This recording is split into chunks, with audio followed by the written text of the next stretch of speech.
first lap, first corner is the most pressure you're going to feel across this whole race. Getting it off the line is one of the toughest things you can do as you get 5 lights up.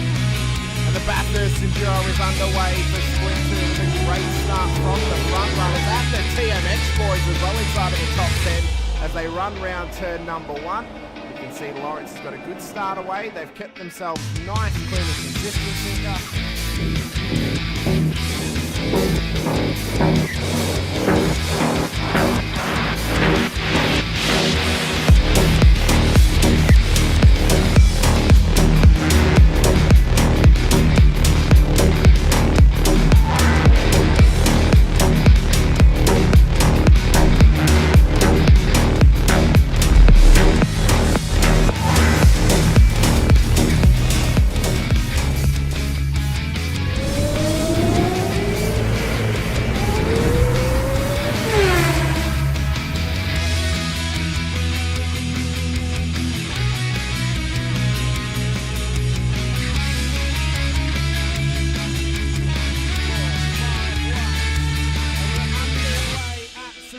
For the final race of the season, it's a scramble towards turn 1 for the front runners and the whole field in behind. Another old lead from 2-1 already. Davis and Sinka wanting to try and keep right on the tail of Doug Allen. And the road was finally at the front of the as well. Phase there, Katakazina.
Yes, he did. Laboring still going at each other here. 3 minutes down, we've got 70 minutes to go. They're going to go round a lot of times. It's 1 minute 21 lap times here. We're not going to stop. Sean Rackley fighting out as well. Ray Oliver's got Bradley Wall alongside. Looks like Daniel Harding has had some form of incident. We'll pick up on that one in a minute. But Oliver on the inside, got to come back behind him.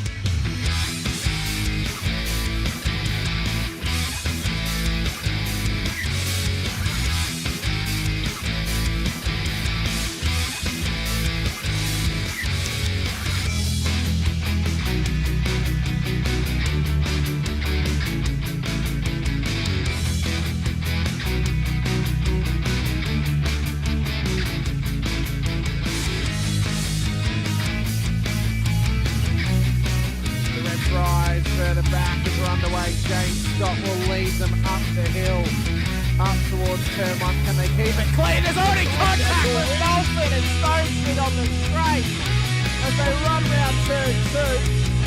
Dodge and Warboy being cautious off the exit of turn 1. What a run off the line, but an atrocity has happened to Troy Stone Street off the start. There's no other way to say it, Sinka. I think it was off of the Will Brown and just absolutely Superman punched him straight into the wall on the left hand.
Evening, ladies and gentlemen. Welcome to another fantastic night of the Warren & Brown Toyota GR86 Nationals. We are at the WINTON Motor Raceway. We're in a configuration I've never seen myself before, but you'll be surprised when you see the pit lane because it's out in the middle of bloody nowhere. Still had the deft curb and some amazing corners out there, so it's going to be a tough one. We're in a 30-30 split tonight, so two 30-minute races. Not quite the triple sprint we usually have on 320 splits like we had last season, but this is going to be still pretty tough and pretty spectacular out there. The field is full. We have got around, looks like about 35 cars out on track at the moment, and qualifying is going to start in about 2 minutes, so still some time for people to come in. Let's quickly have a look at the scores on the board and see where everyone's at in the AMS battle. They are fighting it out like crazy, and it's been very close all season. The boys have really been getting up a storm around it, and we've seen some regular winners come through from week to week that are starting to sort of appear. I believe it was Brent Wassell. Cobb's just getting things together for us downstairs, so won't be patient with us. It is Thursday. It is the later part of the week where we all are thinking to ourselves, what are we doing here? Until we get out on track and think, whoa. But while we are waiting for Cobbs, beside us, Mr. James Watson, come on down. Oh, I almost did the Wheel of Fortune then, mate. Oh, as we can see on screen, Trev Mortimer launching himself for the Apex. How are you, Mr. Watson? I'm doing all right. This one's going to be interesting. I'm not sure how it's going to be. You know, when we were here at Winton a couple weeks ago, it wasn't the most exciting race we've seen all season long, outside of a couple of cars getting launched into oblivion off of that death curb. So we are running the shorter layout, so will this one be better? Will this one be worse? Who knows? Well, there's only one way to find out, and that's to see the carnage when they all come out on track shortly. But here we go. This is the standing. Mr. Brent Wassell is taking the lead. Privateer against Ash Glover from Rogue Racing Australia by 6 points. So the fight is still out there. Joseph Black from the Koala Cartel is a further 29 points behind, and actually 29 points behind Brent. And then Greggy Johnson from Team Greg is on 31 points. So all very, very close. The top 5, 6 are only in 40 points away. So it's still anyone's run. There's 2 rounds to go. There's just consistency out there and some failures from other people that can turn this championship around. But let's quickly run through it. Then in the Pro-Ams, we've got another battle going on, Hell for Leather.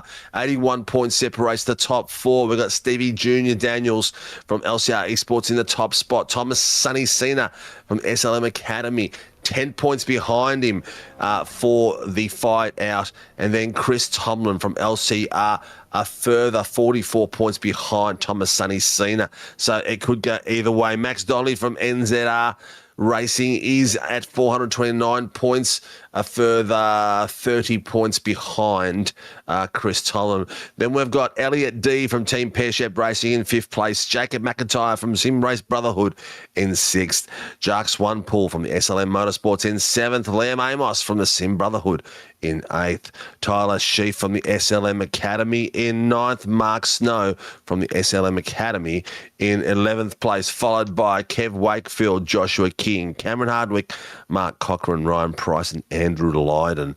And then we go to the pointy end of the field where the battle has been intense all season long. It is 70 points splitting the top 5. So still easy money on anyone out there at the moment. Dougie Gowans from SLM is up on 802 points, 17 points ahead of Kyle Ridley from SLM Motorsports. My own fella down there, where is he? Kyle Lavery is in 6th place. He, I didn't get a chance to speak to him last week, so we'll see what he comes out tonight to play. James Dolan, 3rd place from the Koala Cartel, 40 points off the top, and what's that, about 23 off Kyle Ridley.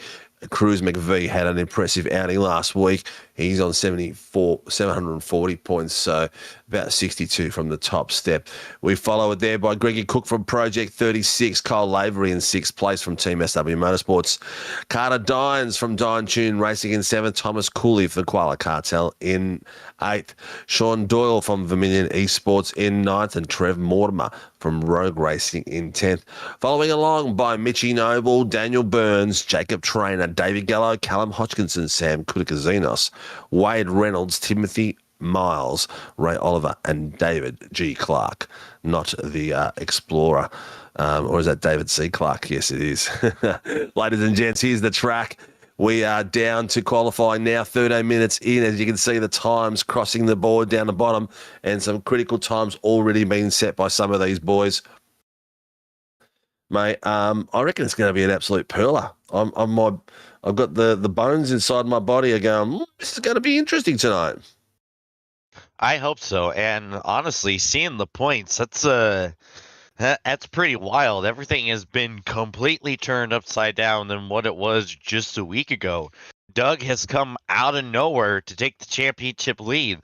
And, I kind of talked about Doug's consistency issues that I've seen from him here in the series since I've been involved with the broadcast. But, I don't want to jinx him, knock on wood, but it's kind of turned around. Like, he's been able to pull out a lot of solid runs as of late, while everyone else is having the consistency problems. Everyone else are getting involved in wrecks or having a lot of points taken from them in random incidents. Like, you saw Lavery up in the points lead. Now he's not even anywhere in contention, and I don't even think he's here tonight either. And that's a pretty decent lead for Doug over Kyle. So really is gonna have to really kind of see if he can turn things around tonight. Otherwise, his championship hopes that were looking pretty good a week ago might be starting to slip away. Yeah, I'm sort of thinking to myself from Ridley's perspective, Lavery's perspective. He didn't race the second race last week, and my gut's telling me that based on his performance that he might rue that that not entering that race, and it might be some critical points that were probably maybe getting him the championship. I don't know, because we know he's a very fast lad out there. But as we have a look at the times straight away, and I went to look at them and mine are gone because I haven't opened them up. But the boys are doing some cracking work out there. We've got a 1:01.129. So we've got Daniel Byrne and David Gallo up the pointy end again. So these two boys, we spoke to Gallo last night, coming third in the open wheelers. And good to see him opening up and enjoying the open wheelers again, because that's originally where the boys came from for the Carling team. And both doing extremely well. Oh, look at this! Oh, look at the rotation right on that corner. Just missed it there. Cruz was that from the death curb? Code Brown, I think it was the death curb, but he rotated around. It was Andy Cochlay's rotation. I don't know how he managed that. There it is there. Oh, so he's actually rotated to the wall. And look at the miss there by the Carling boys. Oh, my God. And you see, Cooley did hit the curb, and that just launched him in the wall and took out his left front. So, wow. You very much need to watch the death curb. Oh, look at that. It's going to... Oh, this is going to went round. Was that... I think that might have been... Livery. Yeah, I think that might have been one of the Doyles. Doily cover? Yeah, it might have been. I think it might have been Sean Doyle. Okay, that was a weird rotation the way he goes. So he hooked into the wall, and the wall grabbed him and spat him back out, basically.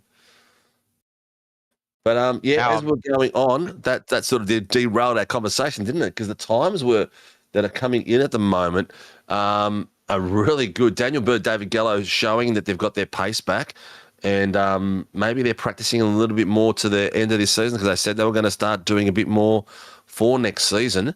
Cruz McVie in third, Dougie Gowans in fourth, Cooley fifth, Carter Dines again up the top end, which is good to see. in 6th. Brent Wassell up there in 8th. The two former championship combatants, Kyle Ridley and Kyle Lavery, in 9th and 10th. So, it was between them two a few weeks ago, and oh, how the world has turned, just like you said. Well, Avery is here. I tried looking for his name and I couldn't find it. Well, He's hiding.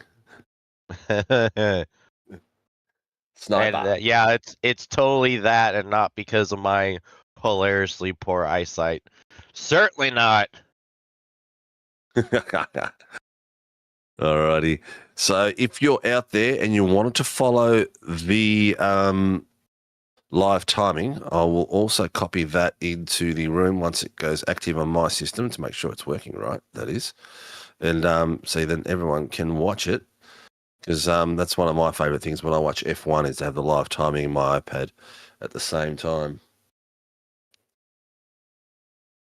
Looking like there's a few good times coming through. Wakefield starting to hit a few greens. Elliot D's hitting a few greens. Miss Piccoli as well. So the guys and girls out there are starting to get some cracking times in. We're down the last 7 minutes. The axe will fall, as we normally say, and it will fall at right on the 15-minute mark. Top 10 times are tight. Yeah, look, this series, look, we saw it last night as well. Top 18 was a second apart, wasn't it? And tonight, have a look at this. It's still sitting there. The top 10 is, what is it? It's 0.3 a difference between the top 10. No, top 15. So we're not getting all the way to, crikey, 101.129, that's like, sounds like a radio station, all the way 102.1 down to 20th place. It's only a second difference. That is amazing. 20th place, a second difference. That's going to very, very close racing tonight. And it's going to be, hopefully it doesn't turn into just watching a millipede go around, but hopefully it turns into something really cool. Yeah, it's not too surprising because,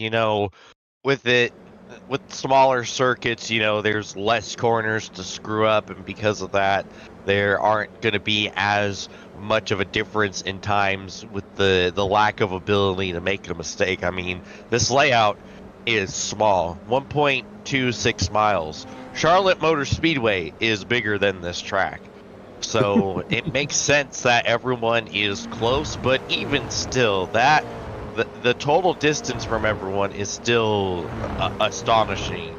Even for a small circuit, I don't even know what word to use for it. There's a lot of words I could use to describe it that I can't say right now.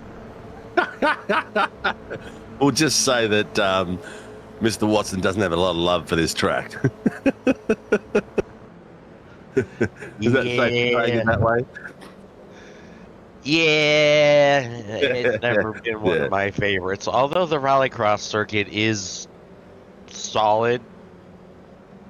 Yeah, but we'll see how it pans out. I'm not gonna overjudge the track. Oh, did you see the air and that in the second screen? Who was that? That was amazing. Jacques, someone who was following Jacques Swampole. I think it was one of the SLM boys. Kyle Ridley's in a purple final sector. That's going to move him up a little bit. He is up into 7th place. So we haven't had a lot of movement at the moment. Daniel Burns letting him out. Man, did you see Brad Dines fly through there? He clobbered the death curb, and he didn't die. He'll live to fight another day. Looks like he must have done a bit of damage. So that was who they did they hit the wall before, Sean Doyle. He buried himself into that. It will be entertaining with the koala lads out there, that's for sure. It will be. Doc, welcome back. We haven't seen you for a few weeks. Well, I can't remember seeing you in the chat for a few weeks. But again, anyone out there, like, subscribe, hit the notification buttons, support these drivers, support the series, support the community, because it's a spectacular way to go. That's the pit entrance in the bottom screen, so that's a very tight one too. There's not much room to get it wrong. Or was the saying, not much room to get it right? Yeah, I don't know if they're going to need a pit stop with the 30 and 30. No, For they their won't. sake, you kind of hope not. Yeah. So, yeah, I thought Sebring Club for the longest time was one of the goofiest pit lanes. Yeah, it might have a contender. Look at that. That's Although, there on the bottom screen. Look at that. It's almost a skid pan. though I will say Sebring Club does have the edge on this only because the fact that every time you race there, when it goes green, the pace car is still on the track. Every time you race on it. So, and unless that happens here, it's Sebring Club. And obviously we can't tell because this is standing start. This is true. Very true. Standing start, and just the way we like it out on this track. But let's see how some of these times are going. We still haven't had a massive improvement in times. Everyone is really struggling to find those extra few tenths here and there. Lavery's still in 10th place.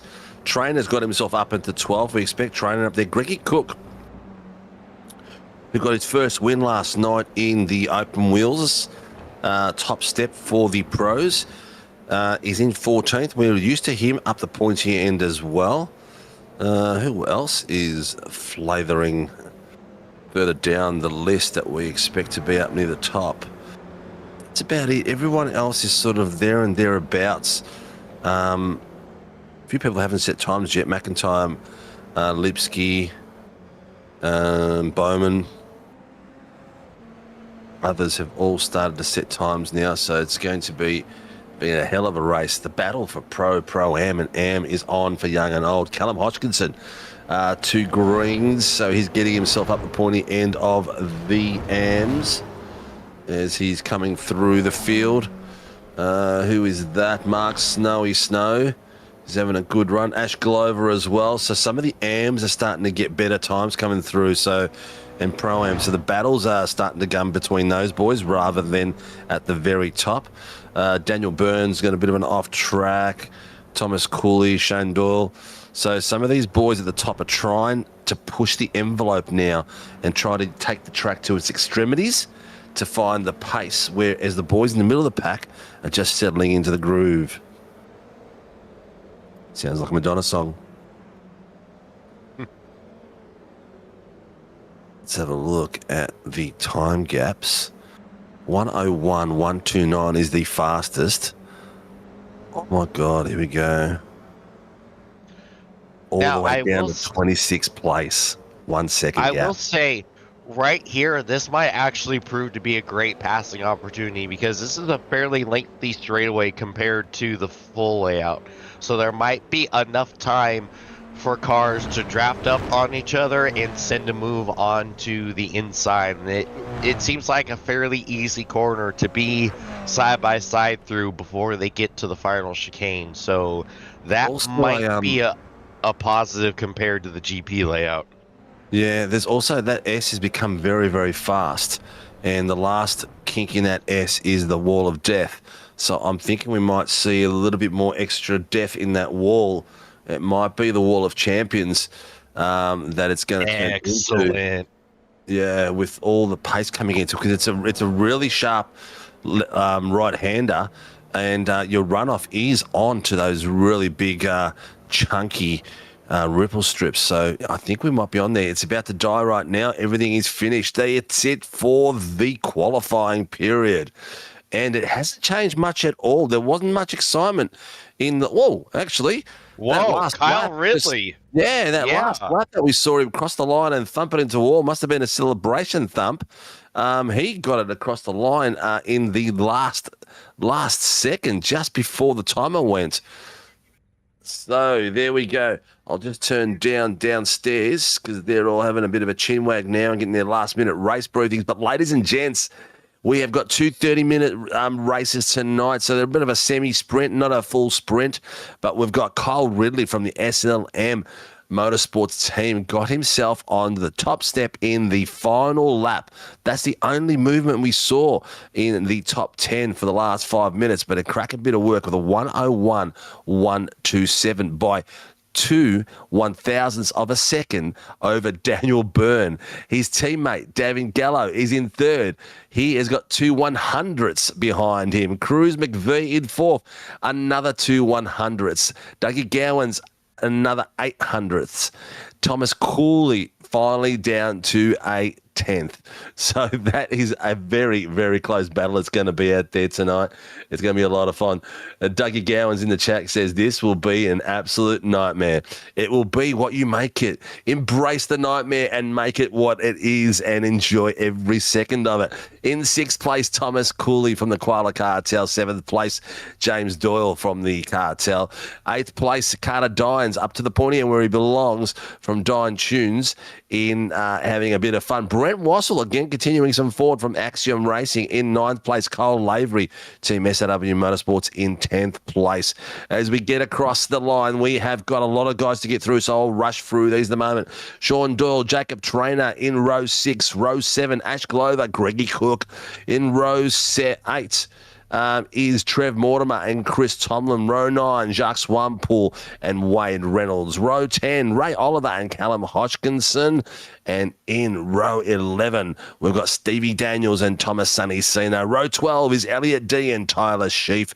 Row 13 is Brad Dines and Greg Johnson. Row 14, Kevin Wakefield and Shane Newmanson. And in row 15, Wayne Edwards and Mark Snow. As we come down to the final few rows, and the battles will continue. Max Donnelly and Steph Piccoli rounded off in the final row, row 16. And we get a big snapshot of this grid. We've got Greggy Barber downstairs as the race director, with Matty Keane, the race steward, and Martin Lipsky, the safety car driver. We are 30 seconds away, ladies and gentlemen, as we get ready for a absolute cracker tonight. And have a look at this field. The actual starting grid goes all the way through the S's, not just the first part of the S, but the mid part of the S's in the final corner. This is going to be an absolute cracker. Thank you very much to Warren Brown Tool for supporting this amazing series. Fast growing as one of the best in the little tin tops, not the big tip tops. We're about to go green, green, green. We are off for heat 1 tonight of round 7 of the Warren Brown Toyota GR86, and they've taken off beautifully. Ridley side by side with Daniel Byrne. Byrne got a fantastic run off on the grid straight away. Didn't bog it down and got himself in a demanding role straight in front of Kyle Ridley. Ridley is in second place. Davey Gallo is slowly following it through with Cruz McVee all the way on the back of him. They've quickly all settled down into a very, very tight snake coming through this beautiful and amazing track. Cruz McVee in 4th place is having a look there on the inside of Davey Gallo. As they're going, we got Greggy Cook and Shane Doyle rotating around in the middle part near the tree. So that's being reviewed at the moment. Few cars going 2 by 2, as you can see in the bottom screen. Ray Oliver and Chrissy Tomlin coming around there. You can see the boys all starting to settle down. 425 is called something in as well. So corner 3 is the area. That's Max Donnelly calling that in, but the battle is already getting hot and spicy, as you can see. Daniel Byrne leading them out. Kyle Ridley and Davey Gallo, followed by Cruz McVee, Dougie Gowans, Cooley, Dines, Doyle, Laurie, and Wassel rounds out the top 10. Wassel again, and Am leading it out, even up ahead of the Pro-Ams. He is having an absolute spectacular season. Ridley is having a look there already on Ridley, Ridley's having a look on Ridley, Steve? Really? Ridley's having a look on Byrne there, but it's going to be tight. It looks like the passing areas are going to be really tough, mate. Yeah, and that's consistent with what we saw here a couple weeks ago. And I'm hoping that people can at least draft up and try to get something down going. Here is a little bit argy-bargy towards the back, couple SLM cars side by side. Yeah, the bottom one. The bottom. Oh, someone just got spun. Yeah, Greg Johnson, I think it was. Oh, no, Shane Ewans. Oh, that re-entry. Oh, and that re-entry. Oh my goodness, he's not really getting it. What's he doing? He's all like. I think his car's. He's got. Oh. Here we go. Car 42 reporting collision lap 41. So we're going to have to, when race control calls something in, it's only available on the big screen, not when we've got split screen. So makes it a bit harder for Kobe downstairs, but he'll keep an eye on it and try to get those out there to you. If we do miss them, I'll call them out, or Mr. Watson will. But they're very, very tight. The battles are not so much at the pointy end at the moment because they're all, they've got a lot to fight for, some critical points up there. But the mid-pack is showing some spotty driving at the moment. As you can see, Callum Hodgkinson on the back of Chrissy Tomlin going for it. I think we're gonna have to watch the pressure. Someone putting the pressure on through the S's. Look at this straight away. He's come out, beautiful exit. That's going to be the key. Getting the key out, a nice fast launch out of those S's into the. Not even a front straight, isn't it? It's just really crossing the start-finish line. But Ridley is feeling the pressure of Gallo in a big way. Gallo's got the pace, and Ridley's holding him up at the moment by the look of it. Absolutely. You saw him almost pull off the outside move into one. Yeah, so far, not a whole lot of overtaking. There isn't, but I'm feeling it in my bones. There's going to be some massive moments coming up, that's for sure. I'm going to take it back to boys fighting it in the lower reaches of the grid. Wakefield in his purple magenta rims. Greggy Johnson. Mark Snow is pulling away from him, so they were. Here we go. Penalty coming through.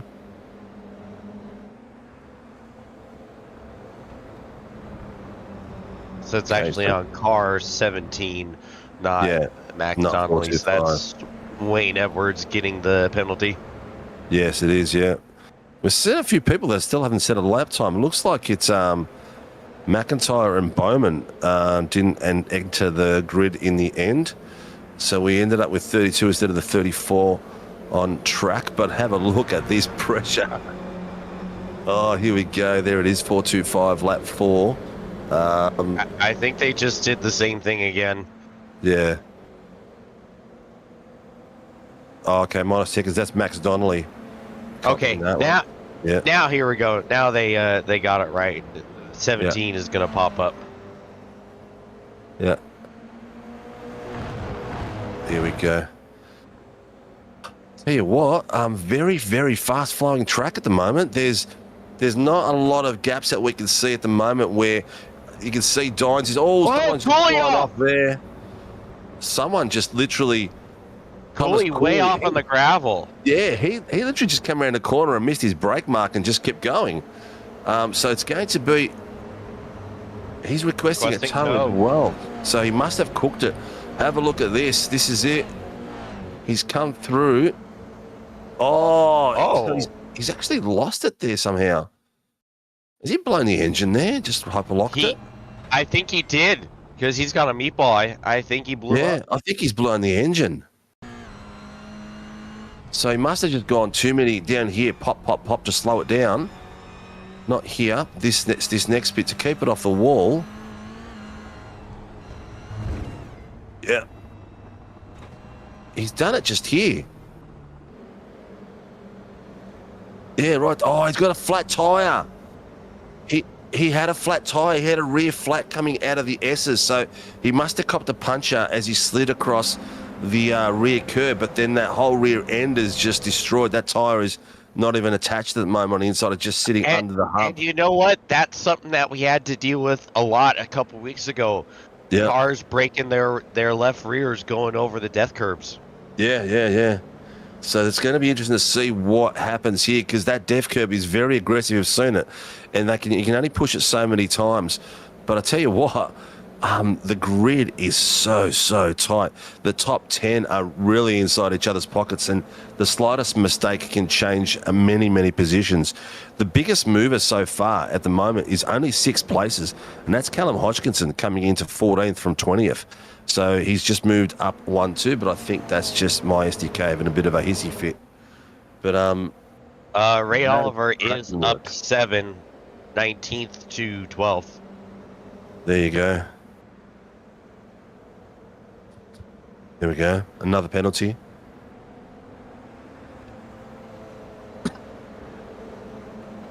064. That is LED. Yep.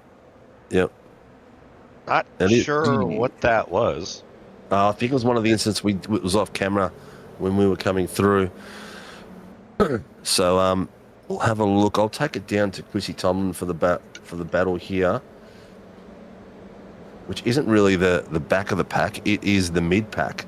This is a mid back a mid back battle with Ray Oliver, Chrissy Tomlin, and Callum Hodgkinson. They're really following each other and getting into the grid of each other. But having a look at the moment, this back of this tail, Dougie Gowans looks like he's got the pace over Cruz McVee. McVee is really struggling to get this car coming through. The rear end is really loose coming through the S. Oh, David Gallo, I think he's having connection issues or something. He just went straight off.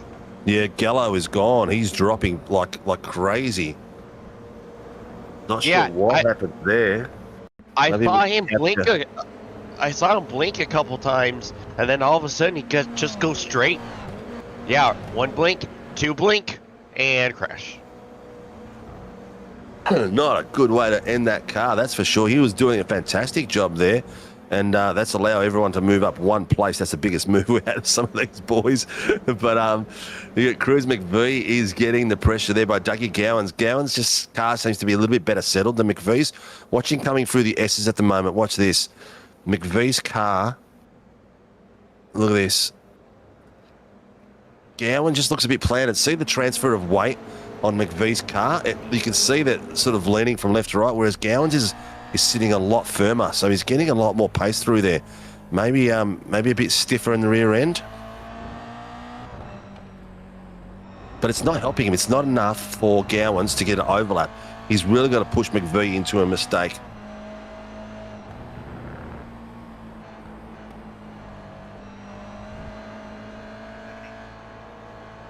Yep, so he is toned now, McVee. What a way to end that.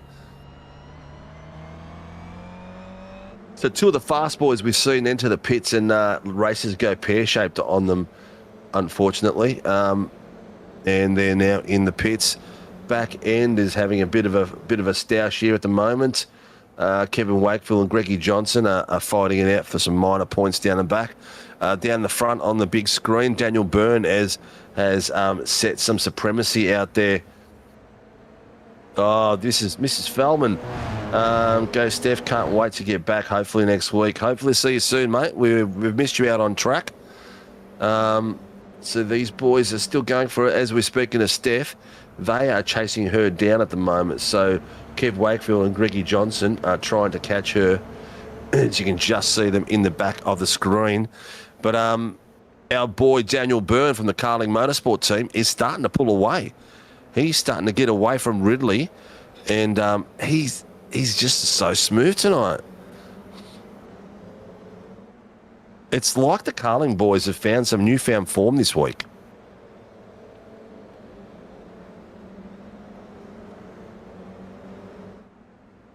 Oh, Greggy Johnson has got himself a penalty point for instant responsibility back straight in lap 2.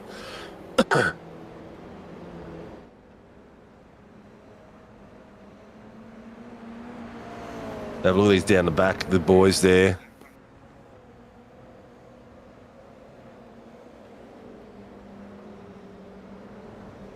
Oh, Sean Doyle has got himself one as well. Lap 2, turn 9. Bottom of the grid is where all the battles are. You can see them at the moment. Ray Oliver, Chris Tomlin, and Callum Hodgkinson being followed by Stevie Daniels. No, by Jacques Swanpool at the moment. You can see them coming through on the bottom screen. Very, very close battle between all three of them. That camera just came way too close. And they're all attacking the curbs a little bit. See Stevie Daniels then in that bottom one. I reckon he is close to flipping that car coming through the S's. When he's hit the second curve, you can see the wheels sort of catch and sort of fold a little bit under the car, almost to the point where he's flipping the damn thing. But Tomlin's got it past Ray Oliver in that little bit of flabbergasting of mine.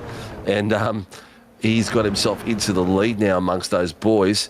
Let's see what's going to happen with Hodgkinson now and Ray Oliver chasing that as well. front end, Jacob Trainer in 9th place has just set the fastest lap of the 101.091. Yeah, you see Jacob has a lot of clean air to work with right now. Yeah.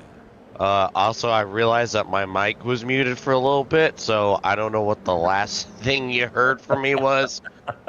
I mean, it's my commentary, so it's not like you're missing out on much, but yeah, I don't know how long I've been talking and no one has been hearing a thing. So The thing we heard was hello. No, I'm only neat. Yeah, No, it was we were talking about the disconnections of one of the boys. I can't remember who it was. And David Gallo. David Gallo. And Yeah, did you see that? That's cost him. Oh, Has he I got a think he puncture out of broke. That launched the front of that car in a massive way. He's got damage. Yep, He's he's got got a meatball. Oh my God! He hit that curb way too hard. The death Oh my God, curve which is- strikes again. We mentioned this a few minutes ago. We mentioned at the beginning of the race that front curb is aggressive and they've got to be careful how they hit it right there. Look at this. He's just hit it there and boom, shakalaka. Front end gone. Look at the way it dropped. It did not come back up. He's lucky. Blood for the blood god. Yeah, he's very lucky he didn't drift out in front of safety car's been car. called. Oh, this is what we ordered. You know, back in the old days, we had the random safety car in our V8 series. We had a time where we had some really fast guys out there, but we weren't smart enough to have 3 classes. So we would have a random safety car to bring the field back, and it would make it a lot more fun, purely because then everyone started battling again. But if you can imagine, there was only one class. When you're in 20th, it's sort of like, yeah, okay, I'm in 20th, big deal.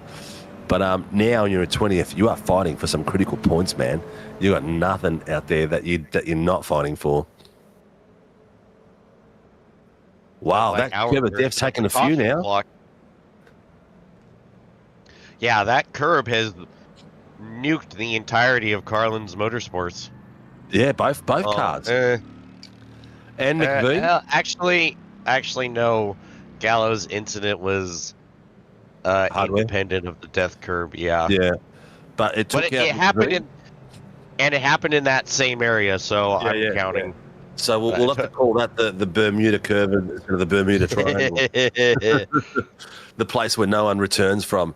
But have a look at this field. It's all backing up now at the moment. The safety car is out. Couple more cars to catch up. You can see Brad Dines coming there. David Gallo coming around the back there as well, all starting to catch up. It's going to be a sprint for the last 14 minutes. So pit exit is closed. Have a look at that pit just on the left of screen. What a place to have a pit.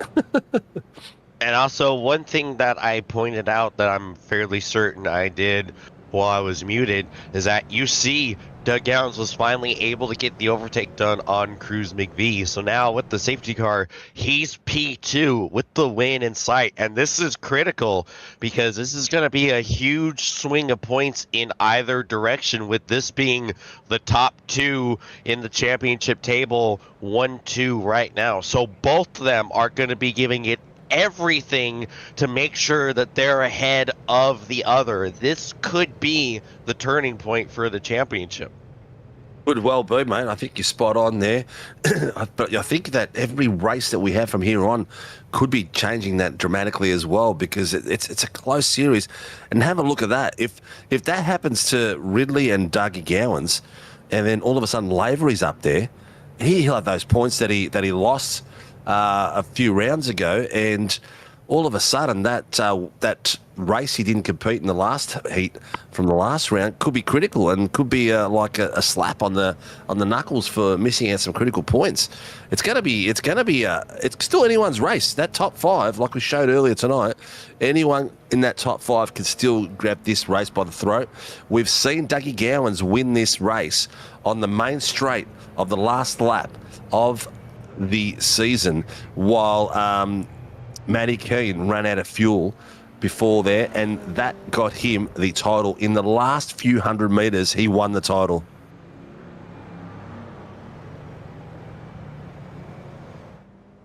Yeah, and you never know. You never know where the big points that gain you or cost you a position in the championship are gonna come from. You know, it very well could be a race from not even necessarily the final race, but a couple races before, where you're at the end of the season, you just missed out, and you're looking at that one singular race going, man, if I just finished in this position instead, it would have been different.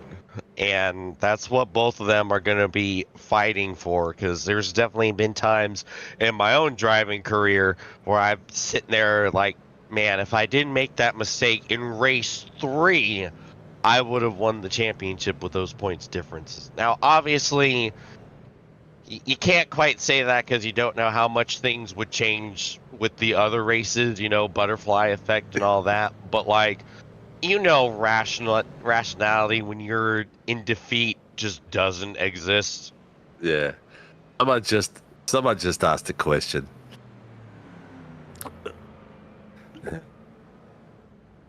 Here we go. Okay, so no comms there. People have asked some questions, and one of the question was, can I pass before the control line? And the race control was never. All right, here we go. So Ridley has got control of the field. He is taking it. He's slowing it right down. So he's got to go now. Otherwise, Dougie Gowans is going to have him into the corner, and he has gone. And we are live, ladies. In bottom screen, we can see, looks like Ray Oliver's had a bit of a moment. He has gone out into the width area and been passed there by Jacques Swainpoel.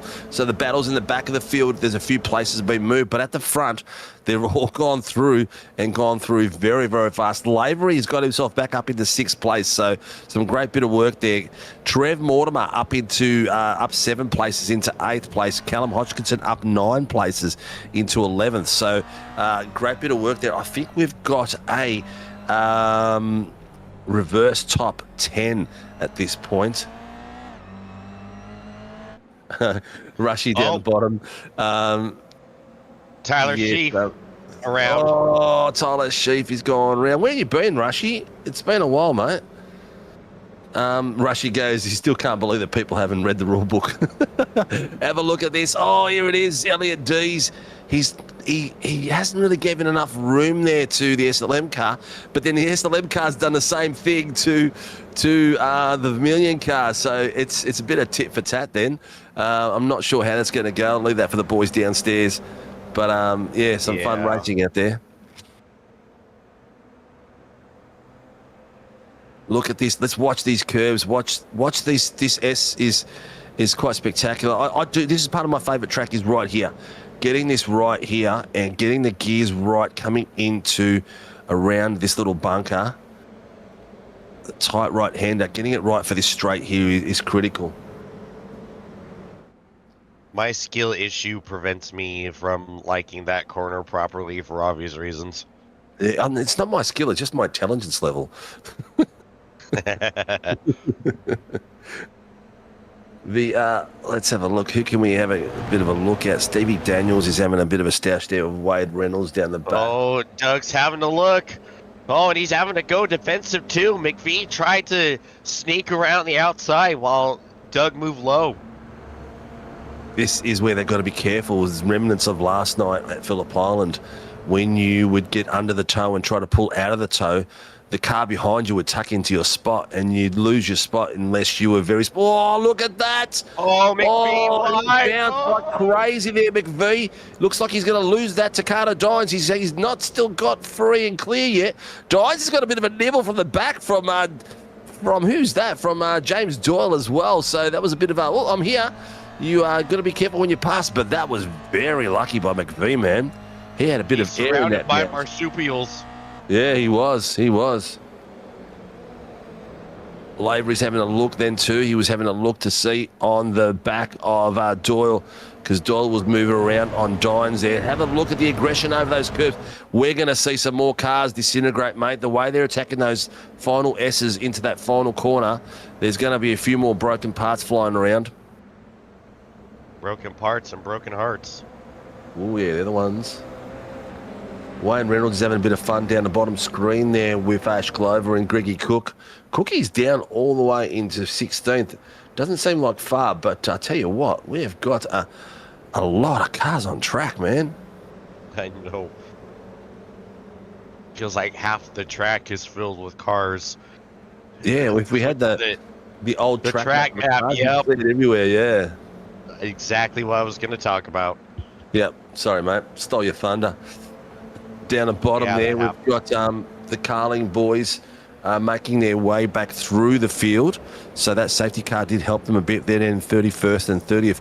How unlucky is that? Oh, look at this, going 3 wide. Ray Oliver, Callum Hodgkinson, and Stevie Daniels Jr. No, that's Swinepool, sorry. And Tomlin behind him, Glover. And that is Wayne, is it Wayne Edwards? The new fella for... Oh, what's his name? I keep forgetting his name at the moment. He's one of the new boys in the series. No, it's escaping me. Gowans has got the pace on Ridley at the moment, mate. He's getting into his mirrors. Yeah, and you saw he's putting the pressure on. Really decided to go defensive that time. Yep. Carter Dines has got a lot of pressure as well. Have a look at that. Coming through there, Cruz McVee's opening up, but Carter Dines is waiting for McVee to try to open up and have a run, and Dines is going to just tuck in under him, and he's going to be stuck out in no man's land. Issues for Brad Dines. Brad Dines, yeah. It wasn't too bad. He's entered nicely, parallel to the track. And oh, no, Steve Daniels around. Oh, Junior is around. Stevie Downs. Oh, these two are around as well. Oh, just missed each other. Brad Dines is coming back with dirty tyres. I think that's what would have cost him there. At the moment, here we go. The bottom screen. Stevie Daniels Jr. Top screen, I should say. Oh, there you go. A bit of a oopty around he goes. The battles are continuing, though. Alcina's just called something in. Yeah, I thought so. Yep. Wherever it was lap 23. Look at the number of laps. 23 we've done already. And we've still got just under 5 minutes left. And we've rotated the lead in a few spots. But Mr. Ridley has got this one now. Dougie Gowans has slowed off the back of him a little bit. And watch these curbs. Gowans is missing that curb on purpose. You see that? He's not using the full extremities of that track. He's seen what's going on. We'll have to keep an eye on it and see if some people have learnt their lesson on there, whether they're going to try to keep off it now. Well, the thing is that, you can make the conscious decision to avoid it. We all can. Whoa. But that's all predicated on whether or not you could get through the corner well enough to have the option to choose to avoid it.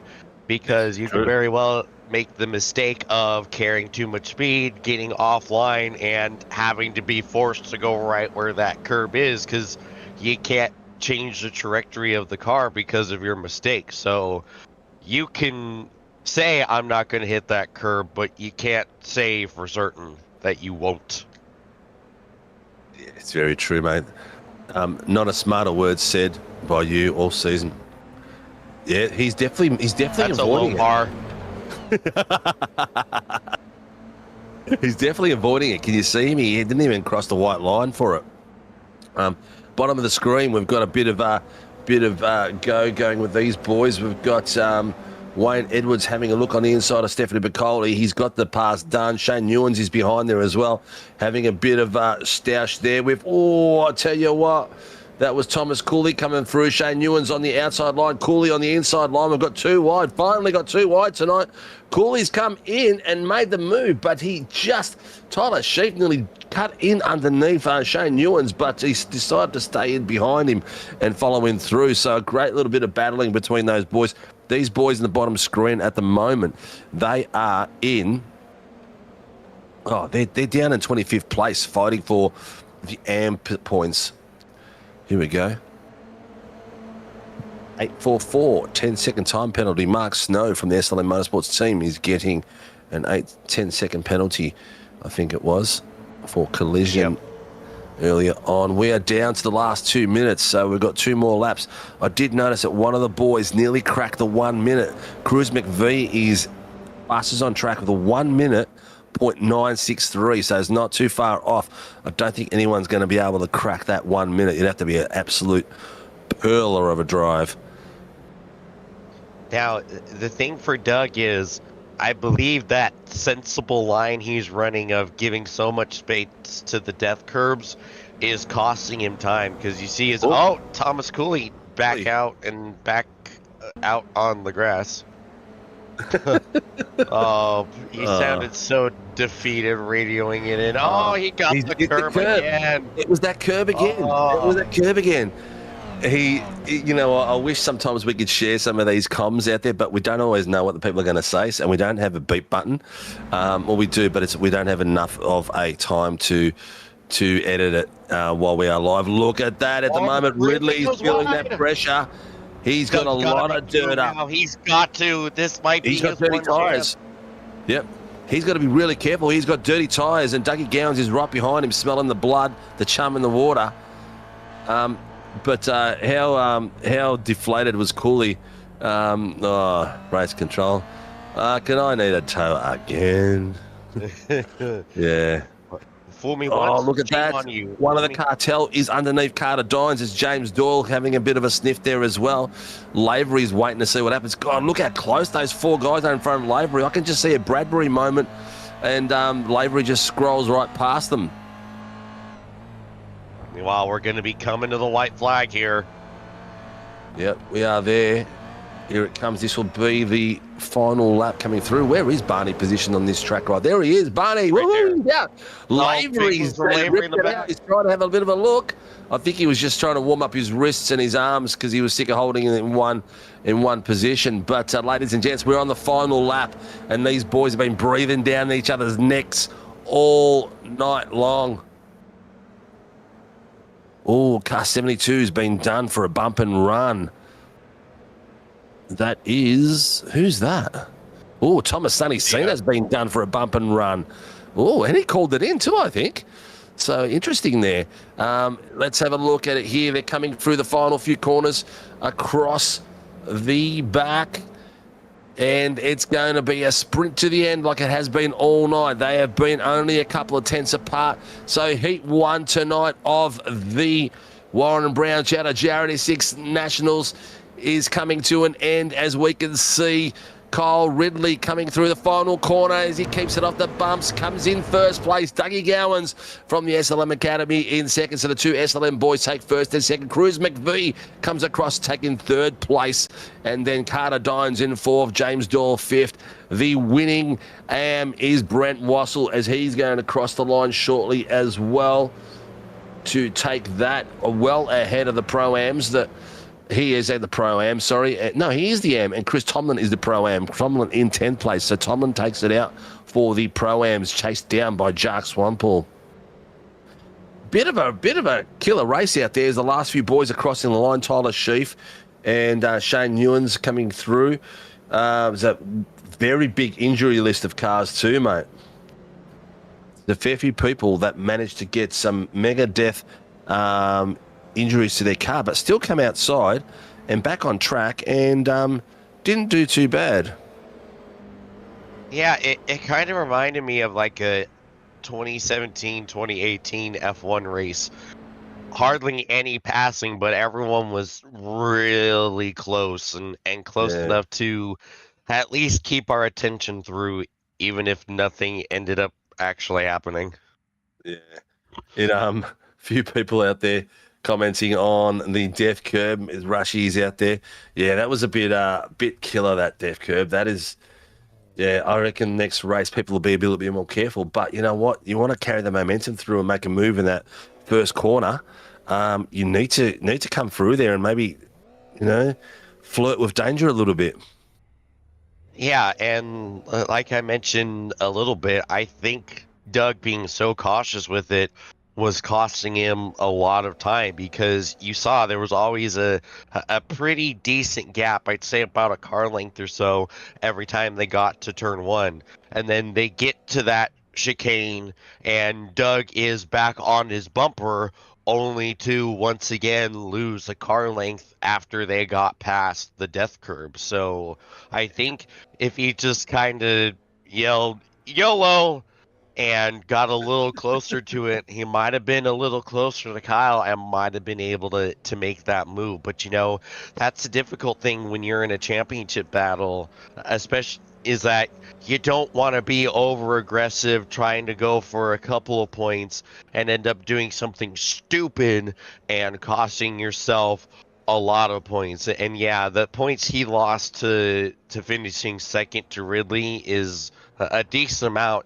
The points he would have lost if he went over aggressive and wrecked the car and finished 30th would have been way bigger. So those are the things that you always have to weigh when you're in a serious championship battle like this.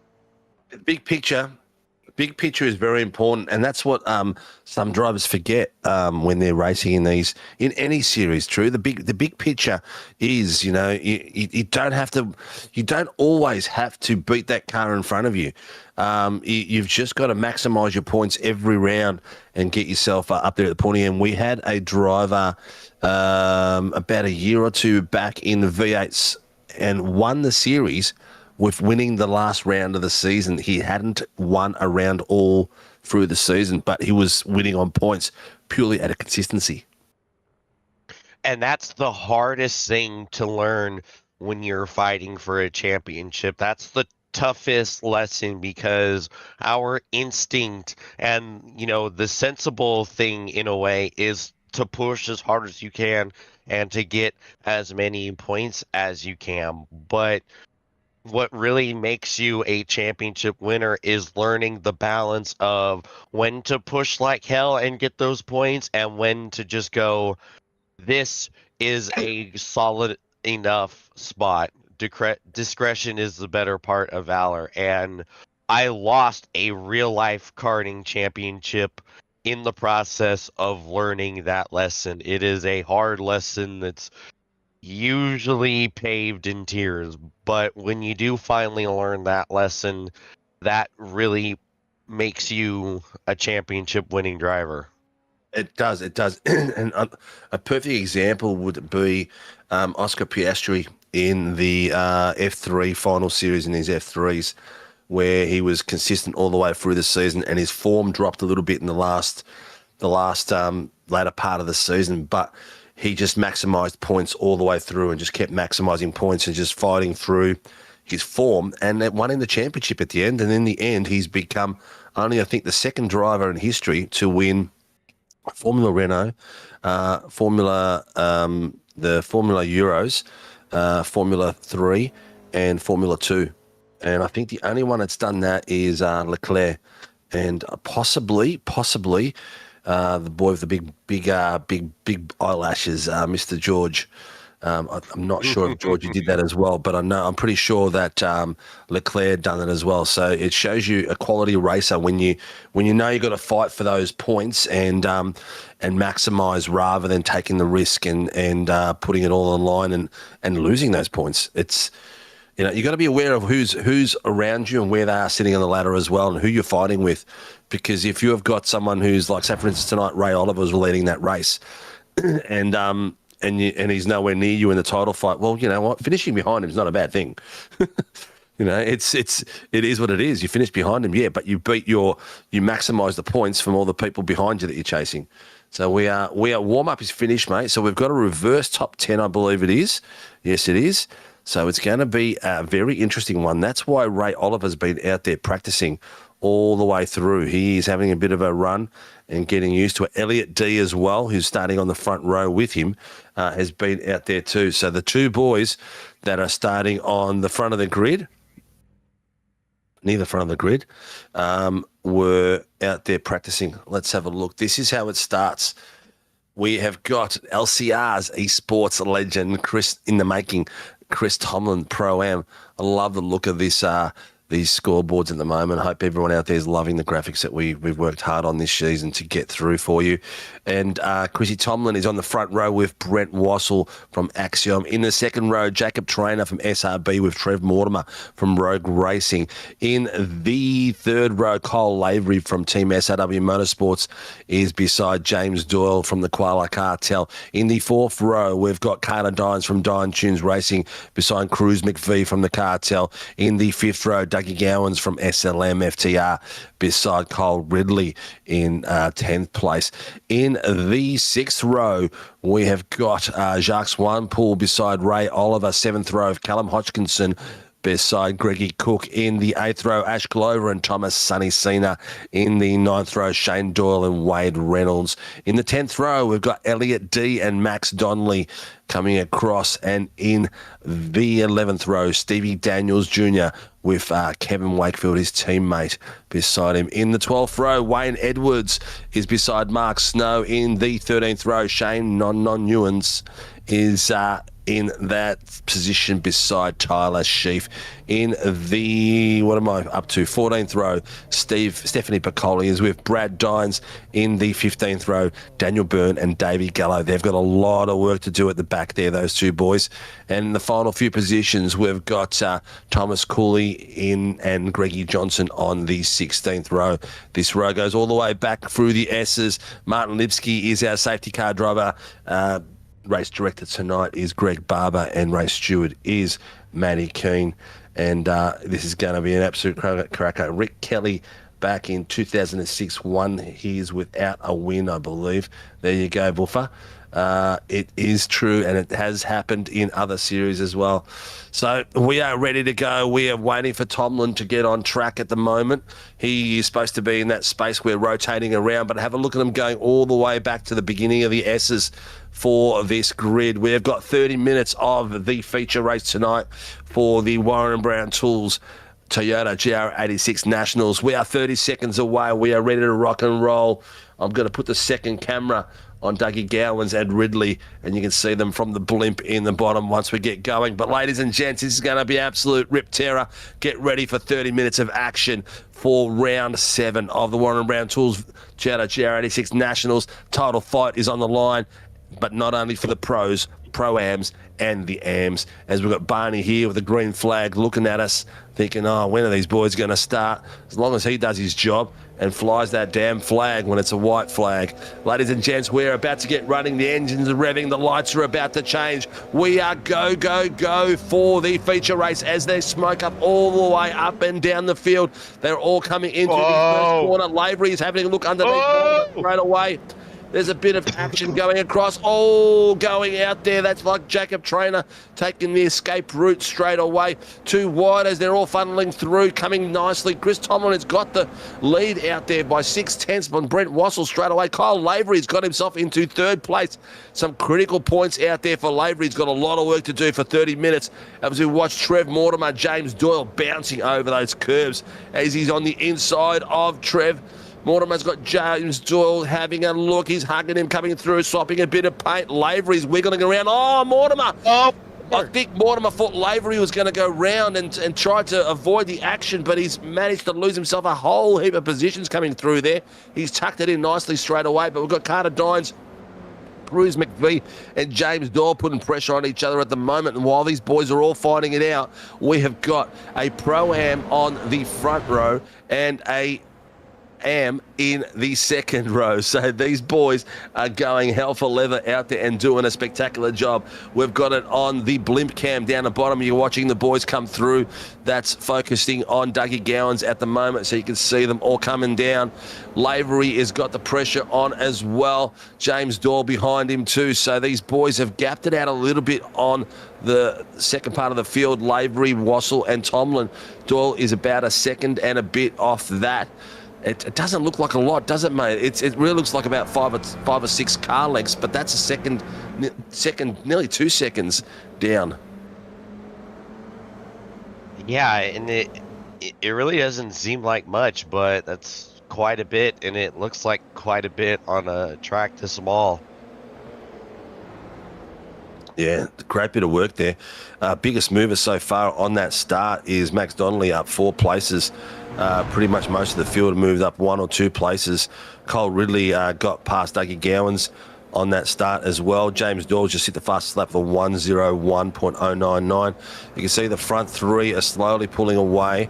They're not really battling each other. They're just racing. But Brent Wassel is not sure while he's flashing those lights at Tomlin. Tomlin's not going to give a hoo-ha of him flashing his lights. That's for sure.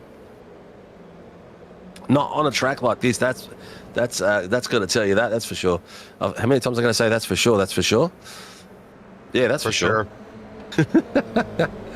Anyway, we are into the first 3 minutes. We got a very clean start. I didn't hear a lot called in. Did you, mate? No real chaos, outside of Mortimer's issue, but that was self-inflicted.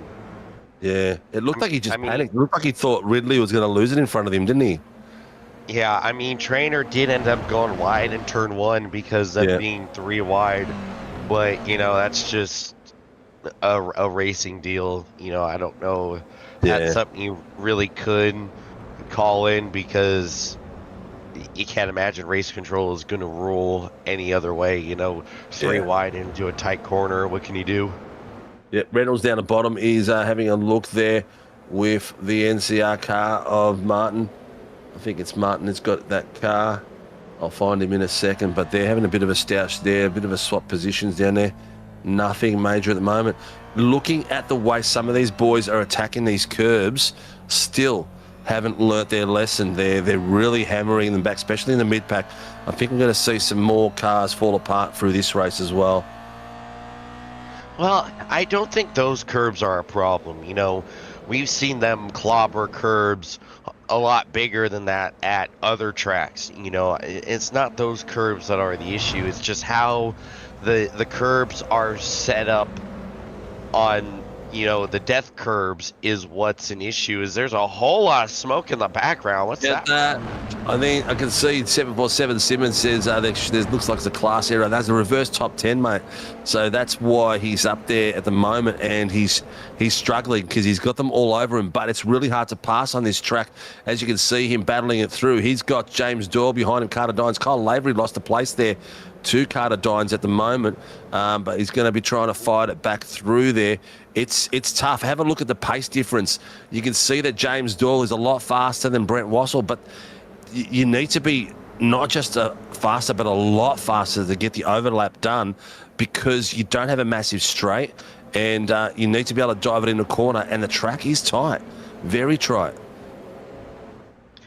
And really, you just need to be fast out one specific spot to be able to make a pass. Like, if you can be just a decent amount quicker going onto that pack straight away, then that's going to see Wassel pooed himself there. He had Code Brown. Because he thought James Doyle was going to go, and that's cost him. He's lost the rhythm. He's lost it all the way through. He's dropped about 4 places because he just lost it where he was on track, lost his line and everything. So he was fighting against what everyone else was doing, but he's finally settled the car down 3 places. Then he dropped out of that. Just a little bit of an error in judgment, mate.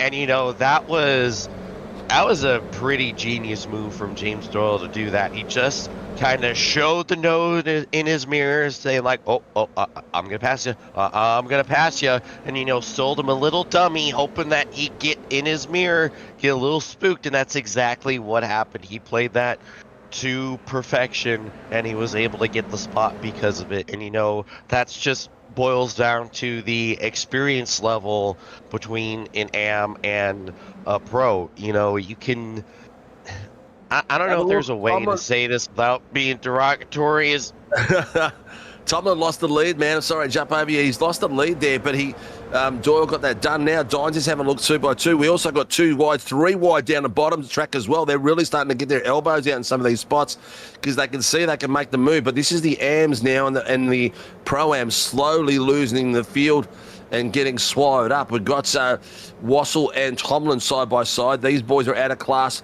fighting for each other. Wassel has gone out wide then, trying to hold the line. Look at Lavery, he's stuck behind both of them. They're 2 by 2. He's got nowhere to go. But let's also get Dougie Gowans involved now too, because Gowans is going to get in behind Wassel too at the same time.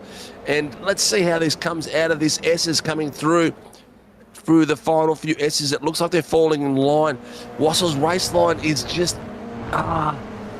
I think he's being too safe. He's being too safe now. Have a look at this. Ridley's having a look. Ridley was going to go in on Gowans. Gowans, looks like there was contact there a little bit between Lavery and Brent Wassel then, and that put Wassel's car off balance and came through straight away. Dougie Gowans and Kyle Ridley too coming through there nicely straight away. But look at Gowans trying to get side by side there with Lavery, and they're pushing and shoving now. They've got them side by side. Once they're side by side, it's going to be hard to see who gives it up. He's got it done. He's got it gone. He's moved it through Lavery at the moment, and Lavery, he's gone round. Dougie is around and out. Whether we got, Cookie's left someone to go as well. Cookie's car was right inside one of the other cars too. I think it was Ray Oliver's car, and he's moved him around too. So it's going to be interesting. I think that Lavery might be paying for this one. So did he get him in the rear end here? He's got him. Yes, he has got him, and he has rotated him around. I think Lavery will be getting a bit of a drive through for that one. They put the pressure on, but the pressure was too hot to handle. Oh, yeah, look at that. Yeah. Oh, and then straight away, Mortimer in the back of Cookie as well. Cookie, his car was... Is his car munted? Because it looked like he was inside Ray Oliver's car. So, you know how at the top of the show, I was talking about how well Doug was driving the last couple weeks and staying out of incidents and whatnot?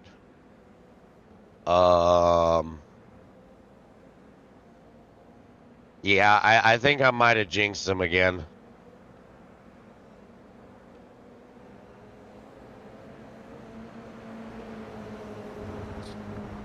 Okay, so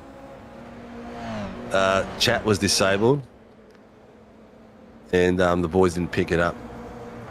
So now, whoops. Yeah, we're hearing there's about five calls in a row coming out. This is the race control. This is the race control version of hitting print, it not registering, so you hit the print button about 15 times more, and then you all of a sudden have all kinds of copies being thrown at you. Yeah, this is the same thing. Yeah, I got. You got to laugh. Everyone's come through. Is about 4 or 5, maybe more incidents called in, and Lavery's called in. Lavery's called in lap 6, 7, 8. Thanks. The boys had a bit of a giggle. Over Snow around. Who's around? Snow. Snow's falling. He's around. And who's that? A few more boys have gone with him as well. Then. Tucked underneath, there's 2 SLM boys having a bit of a stoush with. He's actually gone around on his own there. What's he done? I think he might have kind of jumped over the curb on the inside. Like his rear end left him. Yeah, and it just kind of unsettled the car. It was kind of being shook around right as he was getting on the power, and it was just so upset, it just went around on him. Yeah. Yep, the car spanked him back. The boys are settled down at the front. James Doyle has got himself in another top position at the moment. Carter Dines has settled in there. Cruz McVie, Chris Tomlin, Kyle Ridley, I should say. Jacques Swampool, then Lavery and Wassel, Cook and Mortimer. They round out your top 10 coming through. Who's the biggest mover at the moment? Looks like Thomas Cooley is bringing it around in a big way. Let's see if I can get him. I've got to get a touch monitor so I can do this a little bit easier for next season. Here's Thomas Cooley putting the pressure on Ray Oliver on the bottom screen. Oliver is feeling the heat of the gum leaves on the back of his neck. Yeah, Wow, once again, he finds himself surrounded by marsupials. Oh, yeah, he is definitely, yep. Great little battle there between Ray Oliver and Cooley. Cooley's, he's having a look on the inside line. He's opened him up a little bit. Little bit of a paint scrubbing. I think he's trying to polish the mirror on Oliver's car side by side as they're coming through the final few corners. He's got it done by the look of it. Oliver's gone underneath him again, trying to get the over-under done, but in the S's, too wide. Reduced it to one. Oliver's bouncing over those curves. Lavery up pit road. Action. Oh, wow, that was close. It's not over. Look at his bottom screen, man. Oliver got it back. He got it done in the final corner. He's come through over the bumps. Whoa. What? Lavery is retired. Right. What? What's happened to Lavery?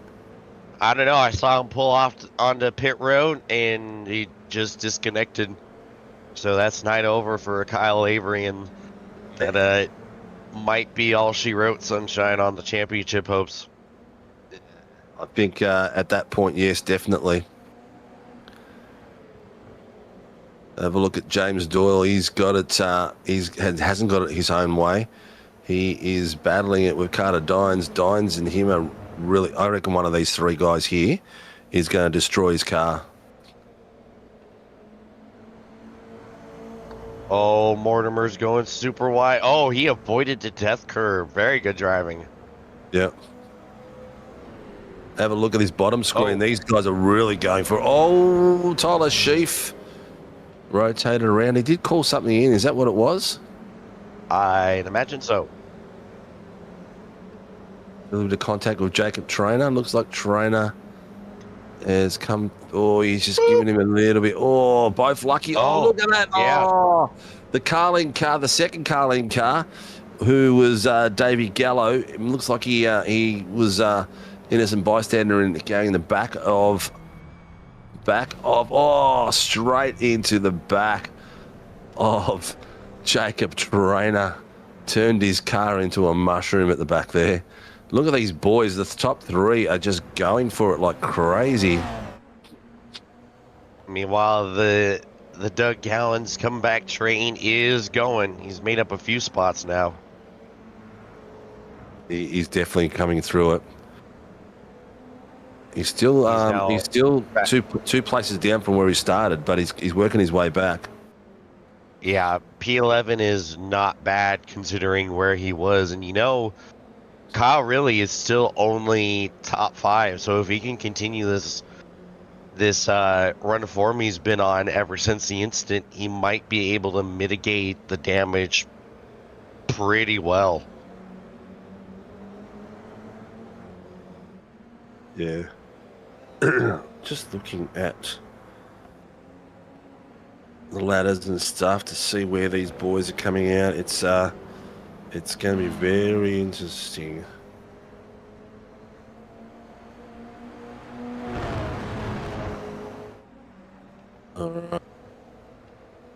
My head's starting to get a bit hot under this helmet. Not helmet, but earphones. But Doyle has got himself a 1 flat 993, so that's still the fastest lap all night too. That was very close to what was in the first heat too. Greggy Cook's on the back of Brent Wassell now. He's having a look in the bottom screen, and they're both going off into the dirt. Oh, Mortimer's involved as well. You can have a look at these boys battle it through. They got Jacques Swampole in front of them. Bit of a Cook. Oh, Cookie hit that curb so hard. He's thrown that car in underneath Wassell. Whoa! Side by side. He's still going through. Wassell is not giving that up, though, with his Partridge Family livery. He is going for it, and Mortimer's not sure what to do, whether to follow Cookie or follow Wassell, or to stay out of trouble and let them take each other out. Yeah, Brent almost didn't have enough room on the exit of the corner, but he was still able to hold tough and hold Greg off. That is phenomenal driving from Brent, who's just had obscene pace, honestly, for most of the season, especially tonight. Yeah. He is, believe it or not, his best lap is a full second No, it's not a full second. It is 7/10 slower than James Doyle. Yeah, that's crazy pace for an AM. That is unbelievably impressive.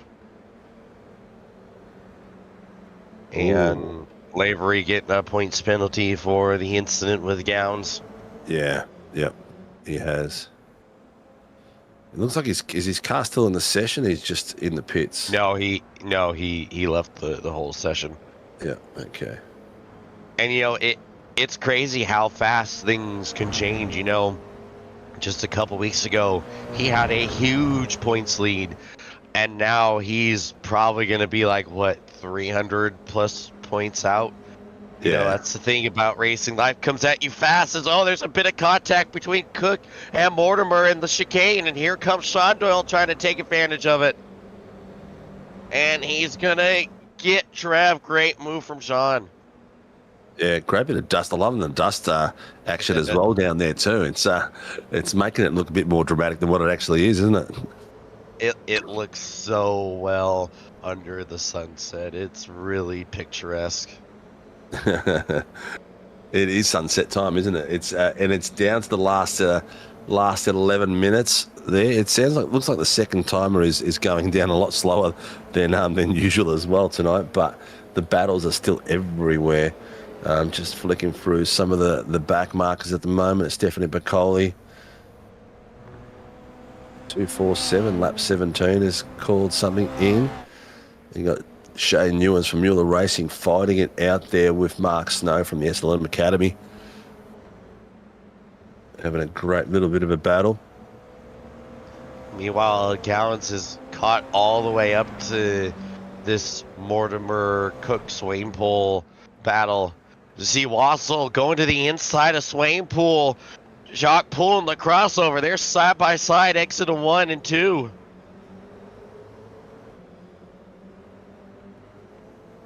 Yep. Can't find it. Oh! Oh, look at that. Oh, some contact on Cookie. He straightened him out at least. He straightened him out. Look at this. Oh, my God. Three wide coming through there. We've got Schwannpool in the middle, Wassel on the inside line. Oh, Who my the hell God. Is that? Oh, Doyle on the inside of the second part of the curve. Oh, no. He's come out. Trev! Doug gets it to Trev. God, Oh, no, look at that. Tell you what, there's a lot of bumping and grinding going through those few corners there. There was people fighting for every bit of turf out there possible. My God, I'm trying to react my usual way, but without demolish my voice is, it just feels like the voice equivalent of static. It's just not working at all. But wow, that got unbelievably hairy as Wassel's off again. This battle we've got that we saw with Wassel and the boys fighting around, we're talking 10th, 11th, 12th, 13th. 8th, just that middle pack there. Well, not middle, it's sort of like out of the top 10, just on the edge of the fringes of the top 10. These boys are going for it hell for leather. Critical points everywhere, and I'm loving the fact that no one's giving up in the last second. Thomas Cooley up 15, and the Carling boys up 11 places as well. And it's remarkable with how handsy they were getting on each other's rear ends that none of them went around. They're still all in this big pack. Yeah, they are. They're having a look. Doyle is having a look on Cook again. Gowans is waiting for these boys to take each other out. Smart Cookie is doing that. Oh, and Wassel off again. Look at that. Yeah, it's going to happen. Gowans nearly went on the inside, then on. Oh, that's yep, cool. I thought that was going to go west very quickly on Shane Doyle. Gowans has got the pace on him, but the problem is that he's got nowhere to go, and he's brought Trev Mortimer into it as well. He's got to watch his line coming through because he's opening up the door, and he's got the pace, but he's trying to stay out of trouble from Doyle and Cook because it looks like they're going to get hooked onto each other real soon. Yeah, and this is big for Doug because if he can somehow make his way to the front of this pack, that's P6 really is only P4. Like, Yep. again, this could be a huge comeback and honestly a very minimal points loss considering he was facing the wrong way at one point. And even if he doesn't make any additional positions, this is still a huge comeback and a lot of points saved. And again, he has to keep that in the back of his mind. Don't Side be by too side. aggressive. Oh, Doyle's got it on point. Cook. Oh, great little move there on Doyle. That was so smooth. But Cookie got really airborne through there, and you can see how much pace he lost straight away because Gowans was right on his bumper bar straight away. That was a great move by Doyle. Really smooth.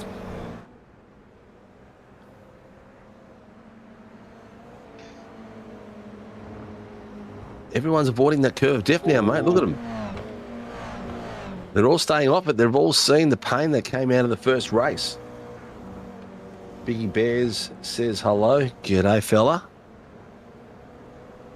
Not a bad idea going out in the dirt a little bit there. Just throw it up into the guy following you into his mirrors. Pocket sand. Yeah. The battle in this just on the Cook's gone out wide into the dirt. He's opened it up for Dougie. Dougie's having a look, but not enough of an overlap coming through. Have a look at Ray Oliver going for a stoush here as well. Ladies and gents, in the top screen, Oliver and Thomas Cooley. Oh, what a move by Doug. Yeah, Dougie's got it done around Cooley, and now he's opened up the door for Mortimer. Mortimer's got all over the top of Cooley, all over top on Cookie, I should say. And he's got it done too. So Cook lost 2 places in that move. He's called that in. I'm not sure. Was there a bump there at all, or? I heard him say lap 22. So. Oh, another car retiring. Oh, and that's Stevie Daniels. That's. Dare I go? Oh, we've got a tow. David Gallo's got a tow. Where is he? Here he's on the bottom screen. I can't see where he is on track. He's off the race line. I think he's going to be all right. Safety car has been called. God, safety Here car. we go. Wow. With just 5 minutes left. Oh, this is going to be very 5:40 left, rather. This is going to open it up like crazy for everyone out there. He's just off the track too, so he's close to the race line. This is going to be very interesting coming through here. That battle we saw with Gowans, Swampool, Mortimer, Doyle, Wassel. Very, very tough coming through. Here we go. There's And the you know safety car.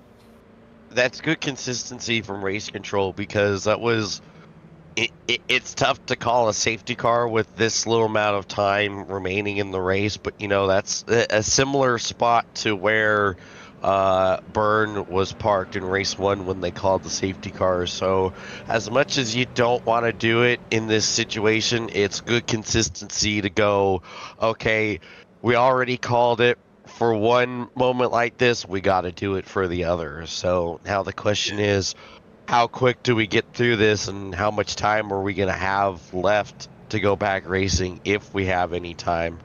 Yeah. I'll tell you what, I was watching the bottom screen and Greggy Cook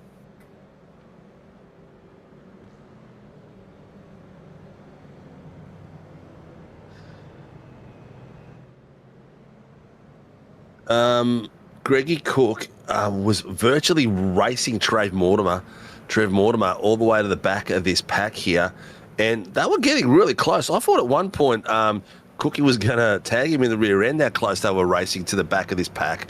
But Greggy Johnson, who was in the middle of this pack, is pulled into the pits to get out of the way. To get out of the way of all the other cars. All right, we are down to the last 3.5 minutes. The battle is being brought back. We now have James Doyle, Carter Dines, Cruz McVie, Kyle Ridley, Chris Tomlin, Brent Wassel. Okay, safety car in end of this lap, as you see. Yeah, very quickly done. Tidied up, cleaned up. Cars towed out of place. Cars that were in the wrong place have been moved. So we are ready to mash it. Here we go. And that was cutting it close because Doug had just got around Swainpool as Greg was calling for the safety car. So a split second earlier, and that would have been a real unfortunate for Doug.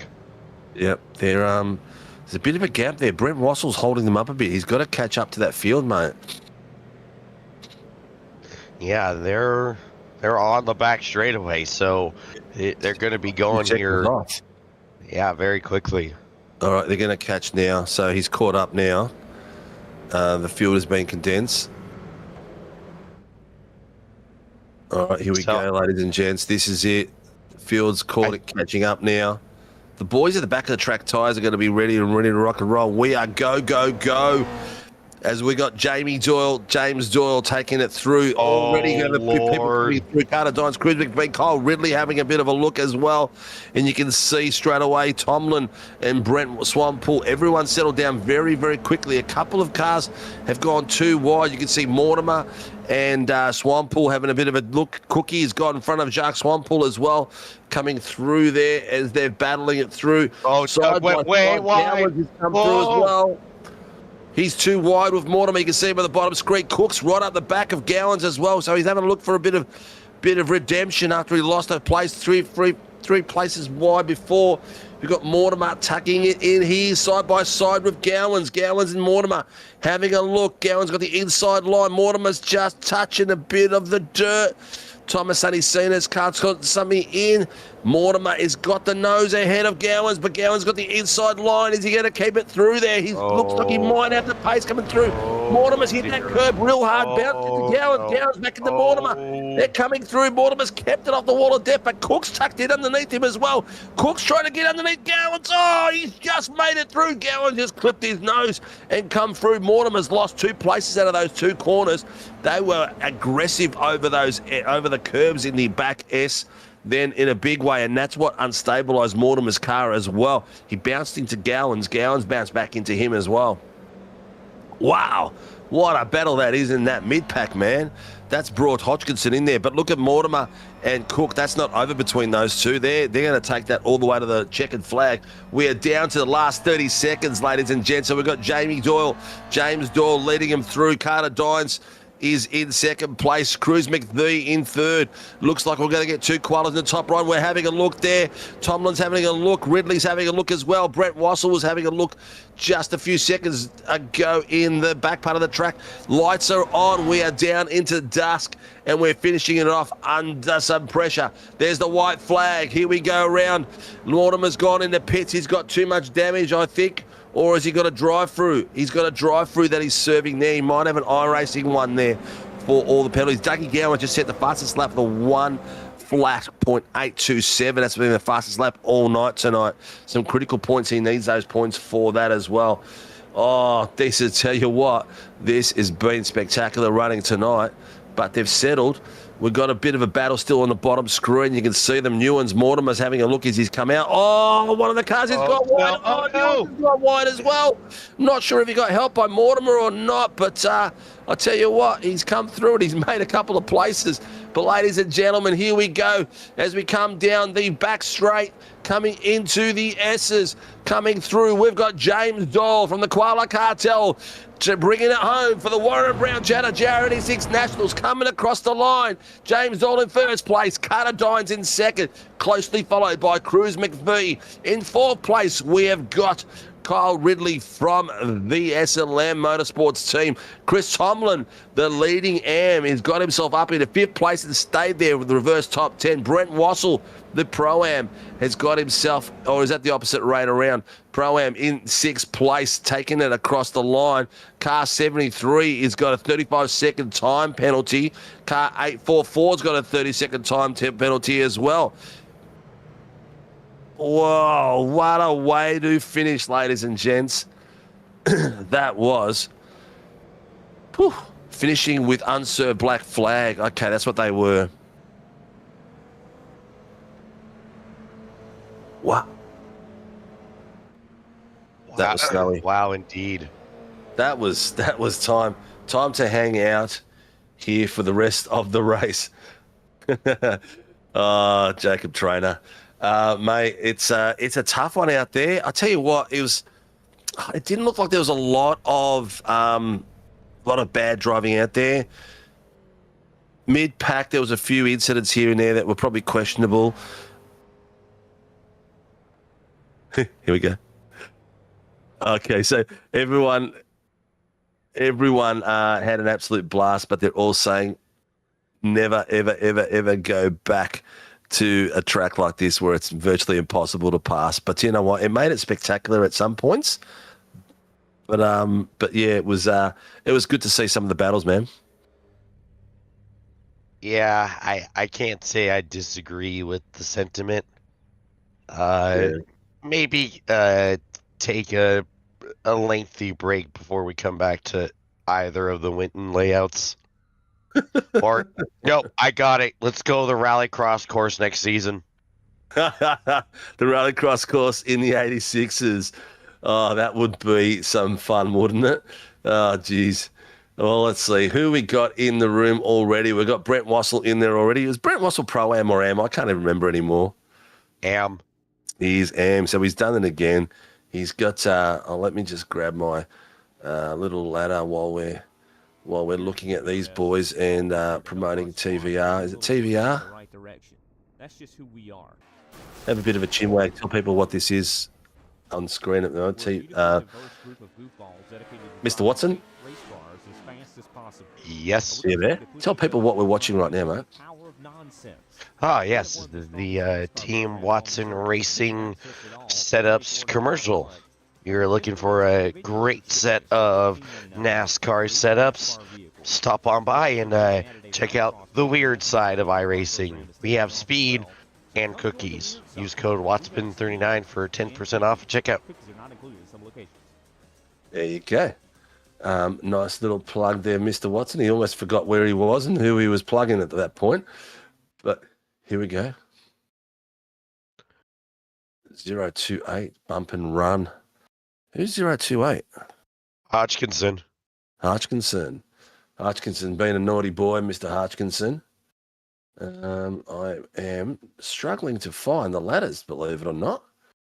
And it's because I'm looking in the wrong place. Okay, here we go.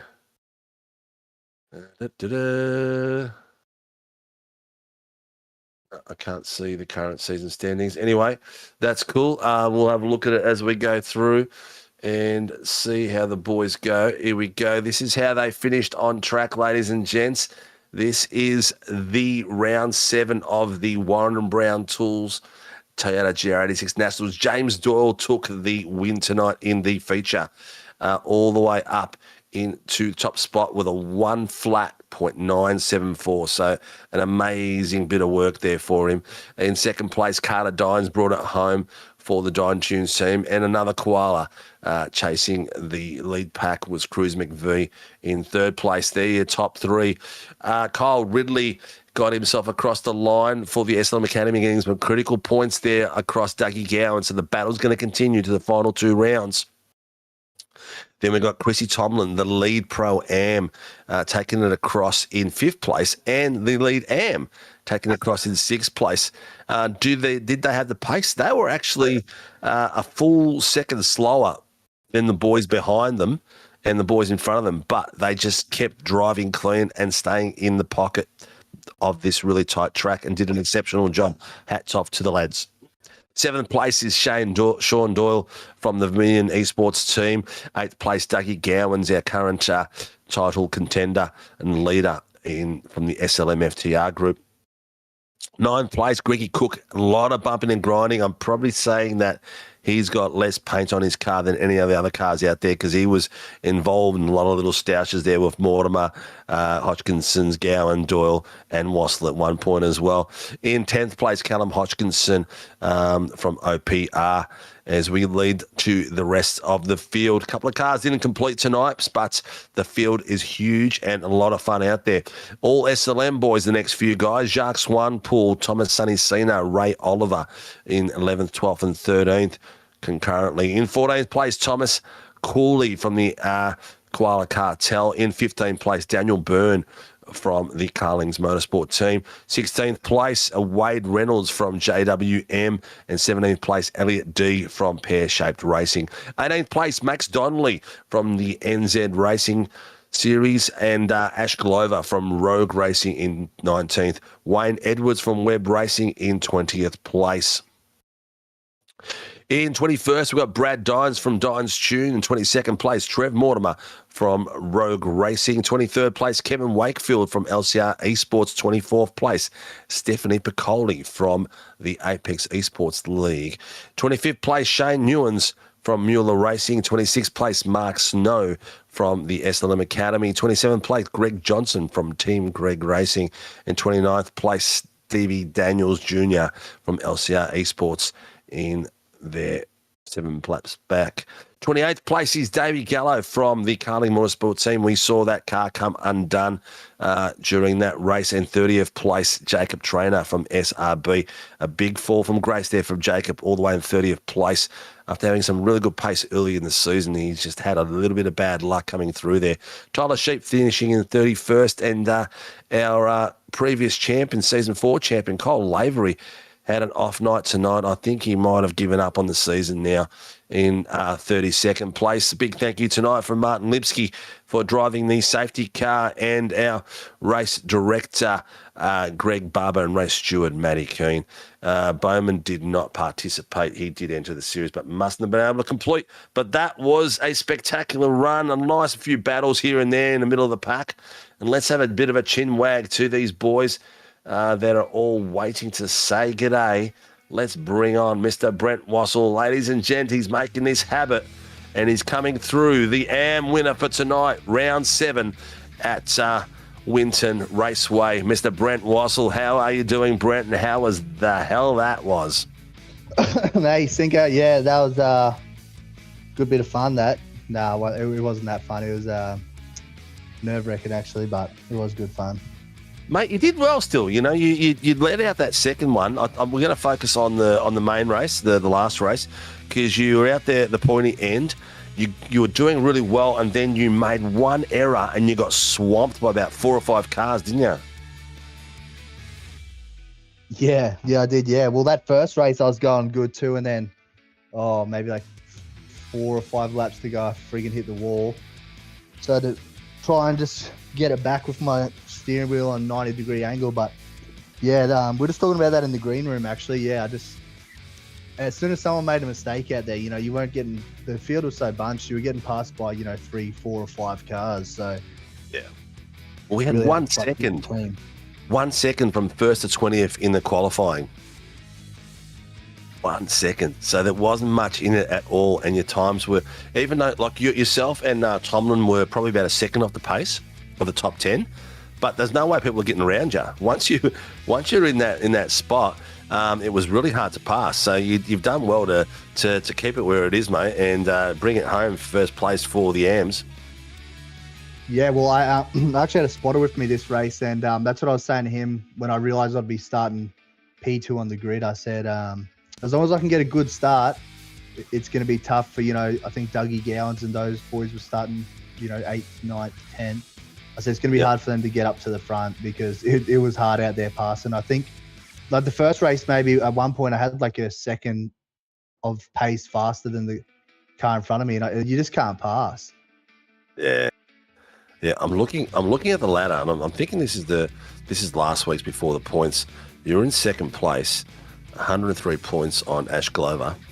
Glover is finished a fair few places behind you tonight.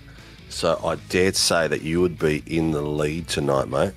I think you might come out as the series leader for this for the championship after this round. So cracking bit of work, mate. That's 2 weeks. That's 2 weeks in a row you've won, yeah?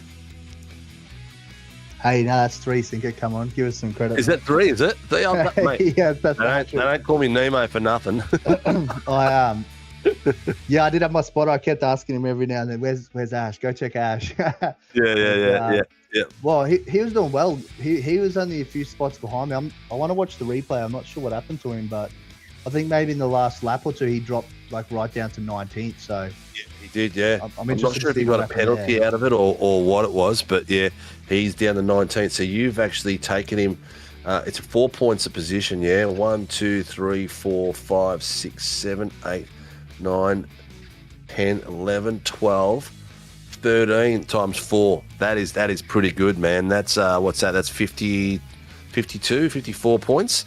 So that is a nice haul of points for you, mate. And it's going to bring the battle down to the last few rounds. So it's going to be very, very interesting. I'm not sure how he went in the first heat because tonight would have been a hell of a lot of points. Yeah, I think first heat, I think he may have been, what was I? I was 9th. He was 15th. Okay, so you could be in that pocket.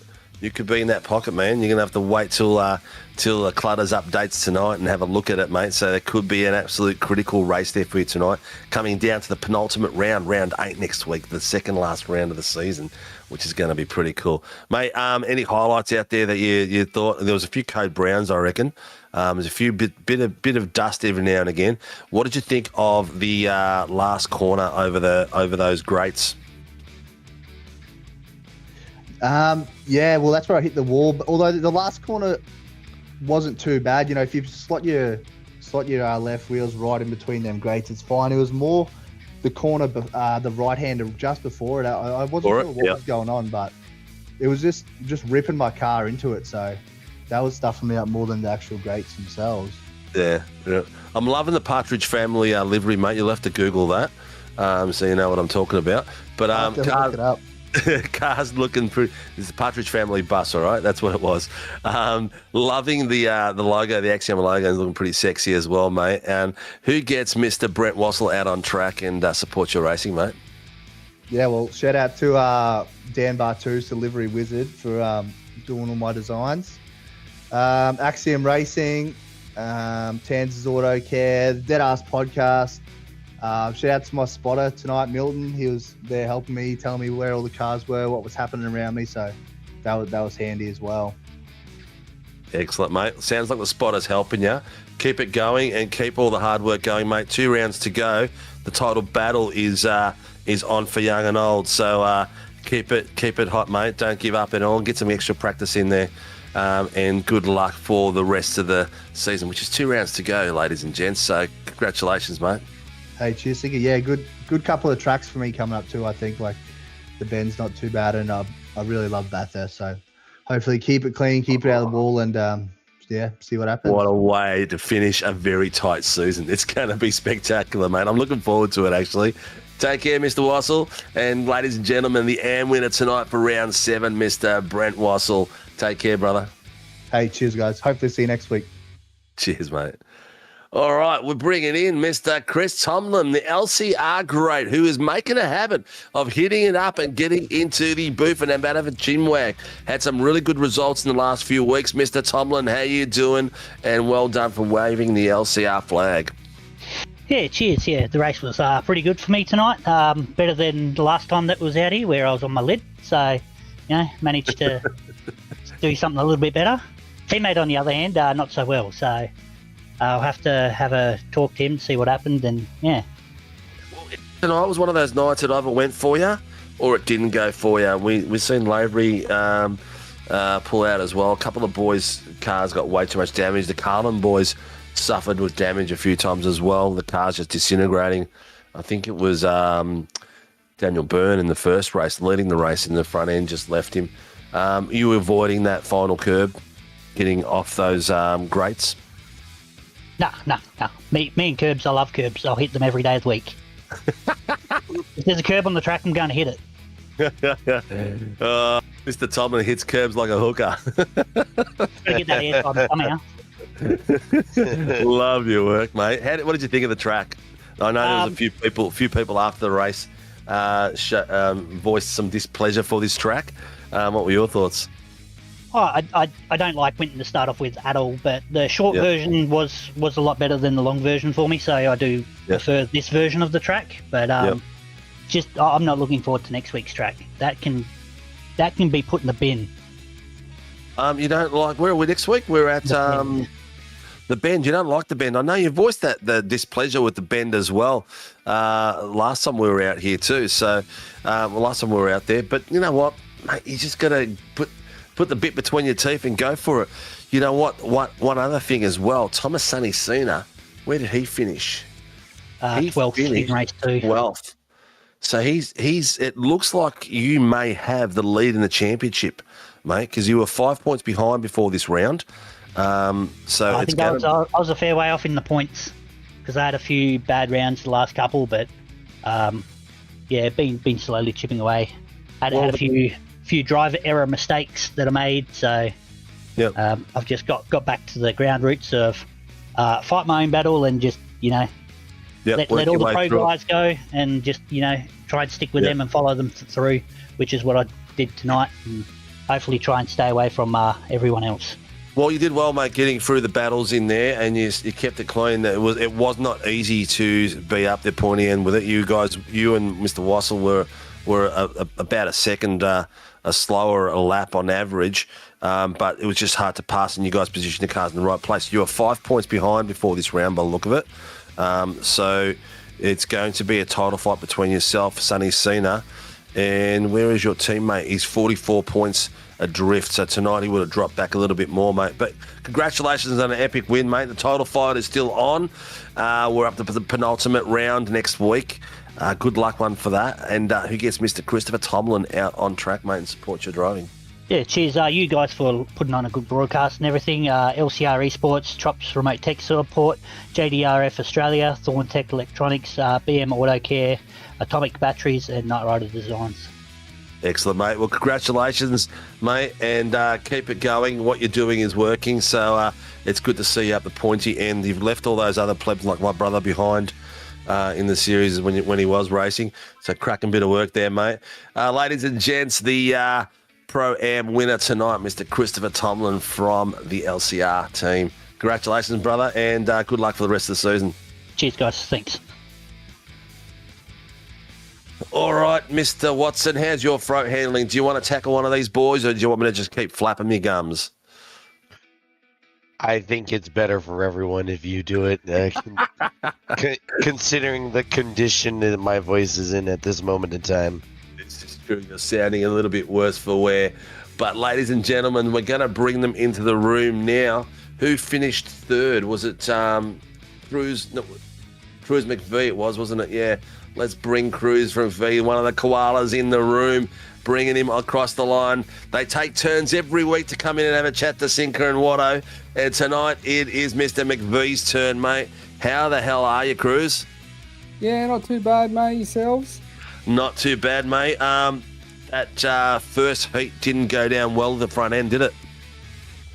Oh, yeah, it was not too good. I felt like tyres went away pretty quick and the safety car saved me a little bit. But so pretty hard track to race on with the passing and whatnot, and track position's pretty much key. So I'm happy with those results for tonight. Well, mate, you're still in there with a title fight at the moment. Looking at the ladder in front of me. Hopefully I can switch the right screen, which I'm trying to do. You have got yourself in 4th place. But you were 22 points off James Doyle. Where did Doyle finish tonight?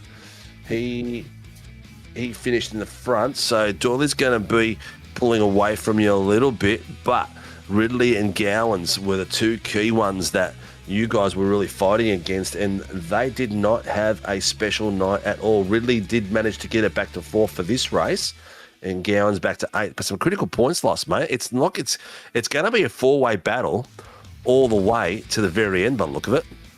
Yeah, definitely. I did see their results and I'm thinking, just hold on for third, get those valuable points, especially at Winton. It's just, not much room out there to overtake or anything. So, very stoked to not get caught up in any accidents there and, grab a good bunch of points. Yeah, no, definitely a big bunch of points, which you needed. But it's good to see out there, mate. Any highlights, any regrets out there? Because it was some tough bit of dust with the Koala Cartel. A few times you boys went a little bit wide and managed to get it back on track. it looked like it was one of those races where if you had a go at trying to pass someone, you had to not only worry about getting past the guy, but also leaving an opening for the guy behind you that might tuck into the spot you vacated to make the move. Yeah, that was a big problem. Like you're that focused in the car in front, and you go to, make a move or do something, but you don't realise the car behind you is doing the exact same thing. So it makes it very hard. It's a bit of a train around there. But we had a few off tracks and whatnot, but we stayed on the track most of the time. And I felt a bit sorry there for our other teammate, Thomas Cooley. He broke his suspension both times over the curb. Oh, I think he might have broken it 3 times during both races, to be honest. Yeah, I think you're right. Because I did hear him call it in saying, I need another toe. Yeah. He was so deflated.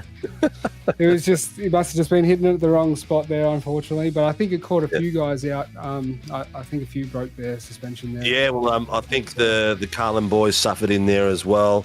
I think Ridley might have hit it at one point as well in the first bit, or was that in practice? I'm not sure. But, mate, crack a bit of work out there. Who gets Mr. Cruz McVie out on track, mate, and supports your racing? I'd just like to thank the Koala Cartel and all the boys for all the laps and enjoyment.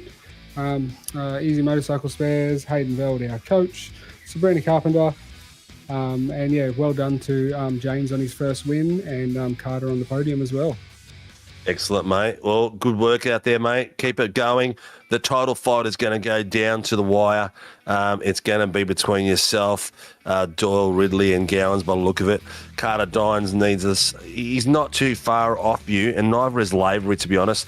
Dines is 67 from the top, from you, but Carter Dines is 8 points behind Greggy Cook, who's behind you, and then Lavery. So it still could be anyone's race, especially with Bathurst being the last one in an hour race. It's a very easy one to lose a lot of points on if you hit one of those walls. Yeah, definitely. I love Bathurst, so I'm looking forward to that round the most. Hopefully go pretty well there. Excellent, mate. Well, good luck for the rest of the season. Penultimate round next week, mate.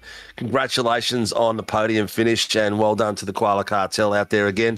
Ladies and gents, Cruz McVie, the legend in the making, has done a spectacular job tonight getting himself a podium. Well done, buddy. Thanks, guys. Take care. Hopefully talk to you next week. Cheers, brother.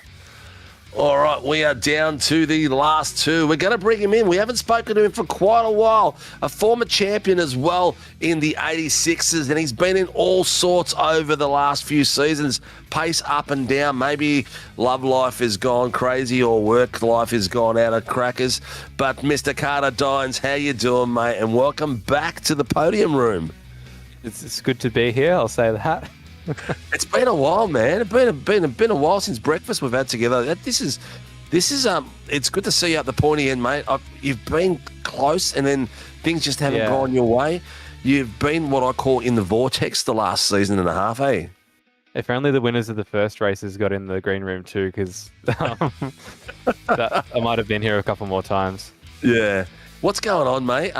Paces seems to be coming back. Is racing life back to a bit of balance? You're getting a bit more time in the rig, or what's going on? Actually, the opposite. I reckon a few of these rounds I've just hopped in on the last 2 hours of practice and found some pace and gone with it, and it just kind of works. So it happened last week and same this week, and the car feels so much different after this update.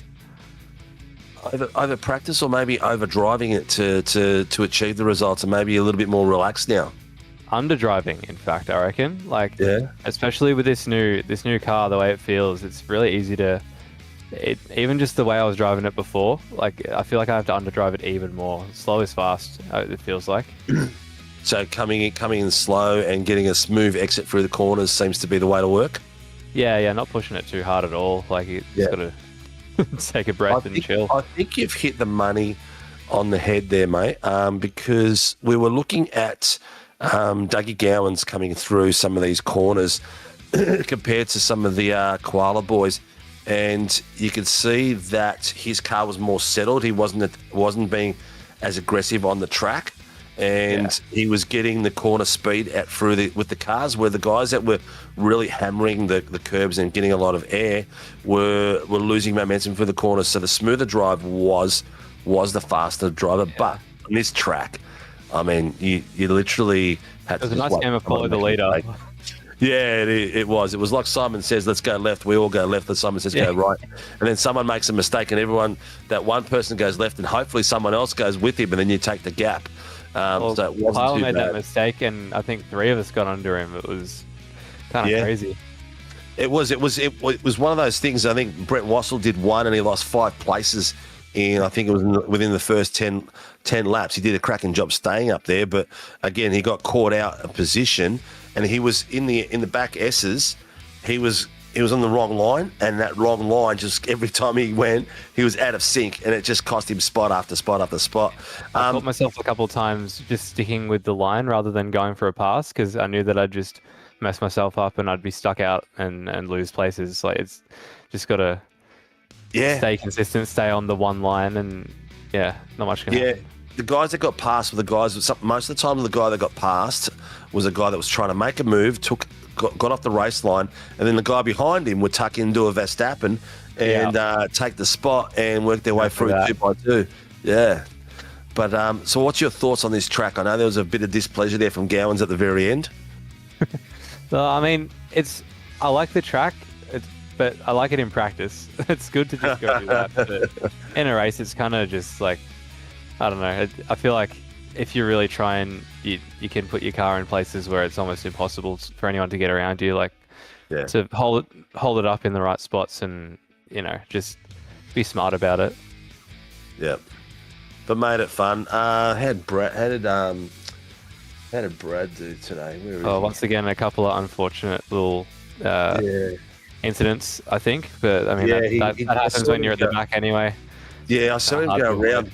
Yeah, the battles were a lot tougher in the back of the grid. There was the boys were really getting stuck into each other, and Gowans is involved in some of that too, coming through. So was Greggy Cook.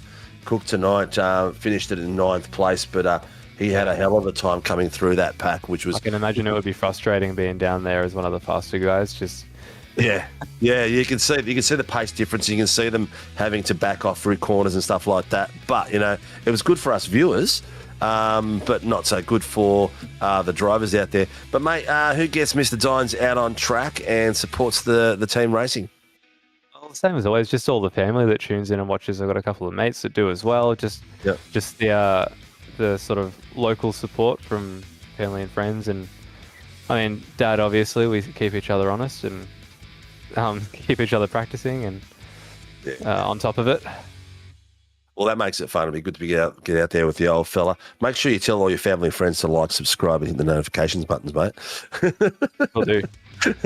Good to see. Well, congratulations, dude. Hopefully you'll win another feature between now and the end of the season, so we'll have another chinwag. Ladies and gentlemen, Mr. Carter Dines taking out the second step tonight for the feature race for the Dines Tune Racing team. Well done, buddy, and good luck for the rest of the year, not rest of the season. Cheers, mate. We've got another koala on the loose at the moment, ladies and gents. He's not from Hillsville. He's not from the local zoo. He is from the Koala Cartel. Mr. James Doyle coming in with his gum tree on his shoulders, chewing on his gum leaves and taking out the top step. How does that feel, mate? What a cracking bit of work you had to do out there. A good bit of eucalyptus after hanging on and hanging on, and it's a hard track to park on, to pass on. Yeah, Carter was keeping me honest the whole time, I think. It was not too easy with the AM and the Pro Am on the front row, and you guys behind them. It took a while to get past them, eh? Yeah. Oh, well, yeah, we were both trying. I think Carter and I had the same idea of just be patient until something was definitely opened up. It's a bit of a rhythm breaker here if you get yourself sort of out of the rhythm of the cars around you. Because there was a point, I think in the first race, I was trying to make a move on Carter and I didn't want to commit to it because Kyle was right there as well, ready to sniff me up if I couldn't get it done. So yeah, it's a bit of a tricky one here. It was very. We had a similar sort of situation last night in the Super Formula Lights where the draft was so powerful, and then if you pulled out, another driver would tuck in behind you, and you'd lose your place in the race line. And that was pretty similar tonight too, because the grid was so. The qualifying was 1 second gap in 20 places. Yeah, that's how close it was. It was ridiculous. Yeah, I knew we were close up the front end with, well, I think within half a second of each other, but that's amazing that the whole field's getting that much closer together now. Yeah, well, it was a bit track. It was a bit of a track thing as well for this track, I guess, too. James did say less corners, less places for errors. But I think as a series, the grid is getting tighter and tighter. As you can see, we've had some AMs up the pointy end, some pro-AMs as well, and we've had some pros down the back end, unfortunately, tonight, some of the other guys. But the title contention, mate, you were 26 points behind Ridley and Gowans at the moment. It looks like it's going to be the three or five, maybe even a six-way battle between yourself, Dougie Gowans, Ridley, McVie, Cook, and Dines. Yep, yeah, looking to keep it interesting, obviously. It is, definitely. I think it's going to be the tightest one we've had. Yeah, it's going to be good. It really just depends on, I guess, consistency and performance, I think, is how it's been this season.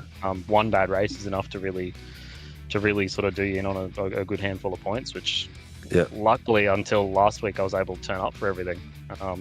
So yeah, no, it's killer if you like I said, even tonight, like you get out of rhythm, you go on for points, but same thing in the championship. I think we're all just that close. It can swing advantage week to week, I think. Yeah, it does. It's going to be bringing it down the line. What are your thoughts on where are we next week? I've forgotten already. We at the Bend? We're at the Bend. That's right, the Bend. What are your thoughts of the Bend? Haven't driven the Bend outside of the last time we were there earlier this season. So as far as my track knowledge goes, it's one quick YouTube video of like the whole thing at once. Looks like it's going to be a bit of fun next week. I think a bit more flowy, a bit more open. But yeah, as far as like my experience for the Bend goes, not a whole lot. It's going to be a bit of pracky this week, I think, to try and make up the difference. I love affair with Bathurst. I'm not a big fan of it. I just have trouble keeping my rhythm around there. Like I've got pretty decent white pace, but I don't like it like the other boys seem to. I know Cruiser likes it and Mr. Cooley likes it as well, but yeah, I'm not a big fan of it, so I'm gonna have to really pull my finger out of my bum, I think. Well, you're going to have to. You've got 22 points before this round on Mr. McVie, so there's going to be a Koala Cartel battle for gum leaves, mate. But there's also going to be some battles with the SLM boys in front of you. So at the moment, it's two SLMs versus two Koalas, and then we've got Project 36 Dines, and my boy Lavery is in 7th. Well, I think tonight's title race is gone because he pulled out for the second race.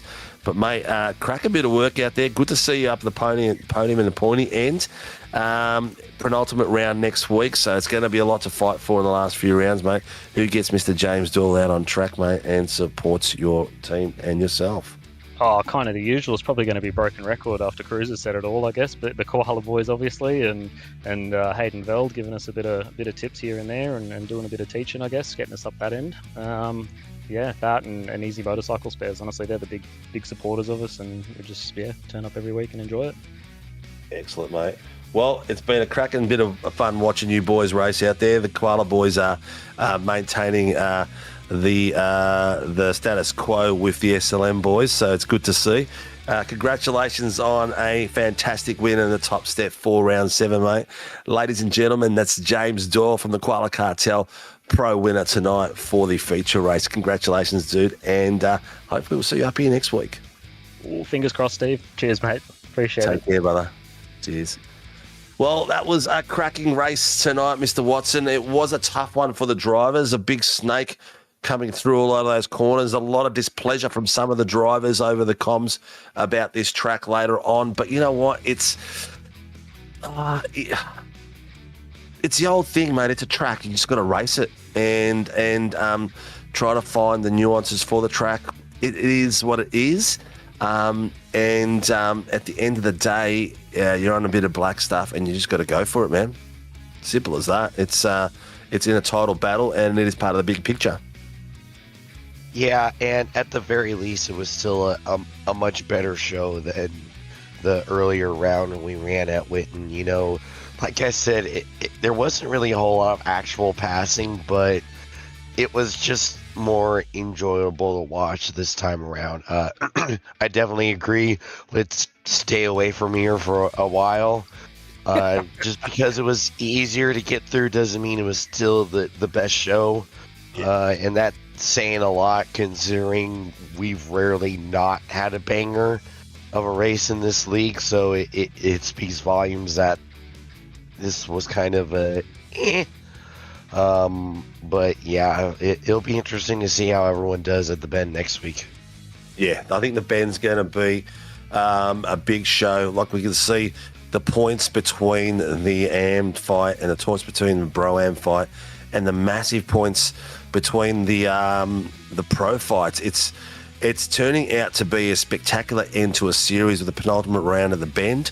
Bend again is different type of track to this, very big and flowy, a lot of passing, a lot of hard braking points as well. So it's going to be very interesting how that pans out. Title fight is on for young and old everywhere up and down the field, so it's going to be amazing to watch. I think that tonight the winner was the quality of the drivers out there tonight, putting it on and trying to make the 2x2s for some of these corners and driving past the style of the track and the capabilities of what you can achieve on this track. They did a cracking job out there. Made the show a little bit easier for us to do. But ladies and gents, please look out for the people that sponsor us and look after the streams and broadcasts, because without them and without a word of a lie, we would have to close the doors, because the expenses that we incur through all the staff that work for SRW is just barely covered by these guys. So please support the people like Grim Industries. You know, they don't just do the big coffee tables, they do some smaller things as well. Have a chat to them. I think Father's Day is coming up soon, so reach out and get some stuff out for them. Mother's Day too, if mums like that sort of stuff, go for it. But even an Easter present, who cares? As long as you get something, reach out to Andrew Grimm, Grimm Industries. You can get him through Facebook and through their website. He does everything from Ferrari tables to Lambos to Aston Martins. The last time I was there, he had a McLaren engine out there as well. So it's pretty amazing what they do, and they actually ship all over the world too. A big thank you to Shunt Sceneries. If you're into flight simulations and you need some 3D rendering for a special project, have a chat to the boys at Shunts. Greg Barber, our race director, is one of the owners of the business. Reach out to him through Discord or through our Facebook page, or reach out to me and I can handball you guys across. A big massive thank you to Phoenix Driver Development. If you are into V8 supercars and you're like to race the Gen 2s and Gen 3s and got an ambition to become faster and better and competitive driver, reach out to Laz and Rian, and you can do some one-on-one training or some team training as well. I'll tell you what, we've seen it done with our past drivers I've had in the V8s, and they've come out of sessions with some massive improvements in driving style and speed. They also do setups for the Gen 2 and Gen 3. Reach out to them and you can buy setups off them as well. Big thank you to Moser Racing for supporting us for all of 2025 and Season 1 for 2026. They will be vacating the premises with bigger and better things that they're involved in now. Unfortunately, we do open the doors for a lot of companies and open their eyes to what's available in the sim world and YouTube, and then they decide to go to bigger and better things. But it's always good to have them around, and thank you very much. But the legends that are Warren Brown Tools, make sure you support them. Reach out to their website, buy some presents for family and friends, and look after them like they look after us, because they are absolute amazing people that have been with us for a long, long haul. If you're out there and you're watching, you've got family, friends, please like, subscribe, hit the notification button so you don't miss out the racing. We are back on Sunday night for an epic run. It might, we'll be just finishing, I think, before the Formula One starts, but come out and say g'day. Watch the stream, same bat channel, same bat time. We'll be having an absolute epic fight with the boys in the GT3s. But don't forget, we are at the penultimate round next week for our V8s, for our Formula Superlights, and the GR86 tonight that runs through, and it's going to be some critical battles and critical points across all series. The grids are very, very tight and very, very fast, so the action is going to be at foot. Please, and like, hopefully, subscribe. Yep. And hopefully my voice also comes back next week too. I'd like to give a quick thank you to everyone watching at home, putting up with whatever the hell this is. You've done a great job, mate. Thank you for joining me and supporting me. The support is worth its weight in gold, because it gives me a chance to shut up for a few seconds and people hear something different rather than my slamming voice all the time. But ladies and gentlemen, good night. Thank you, Mr. Watson. Thank you, Kobe, downstairs, for pushing the buttons. Happy birthday for last night for Mr. Biggles. And see you all on Sunday night. Like, subscribe, hit the notification buttons. Don't forget about it. Support the community and support the sim world. See you all soon.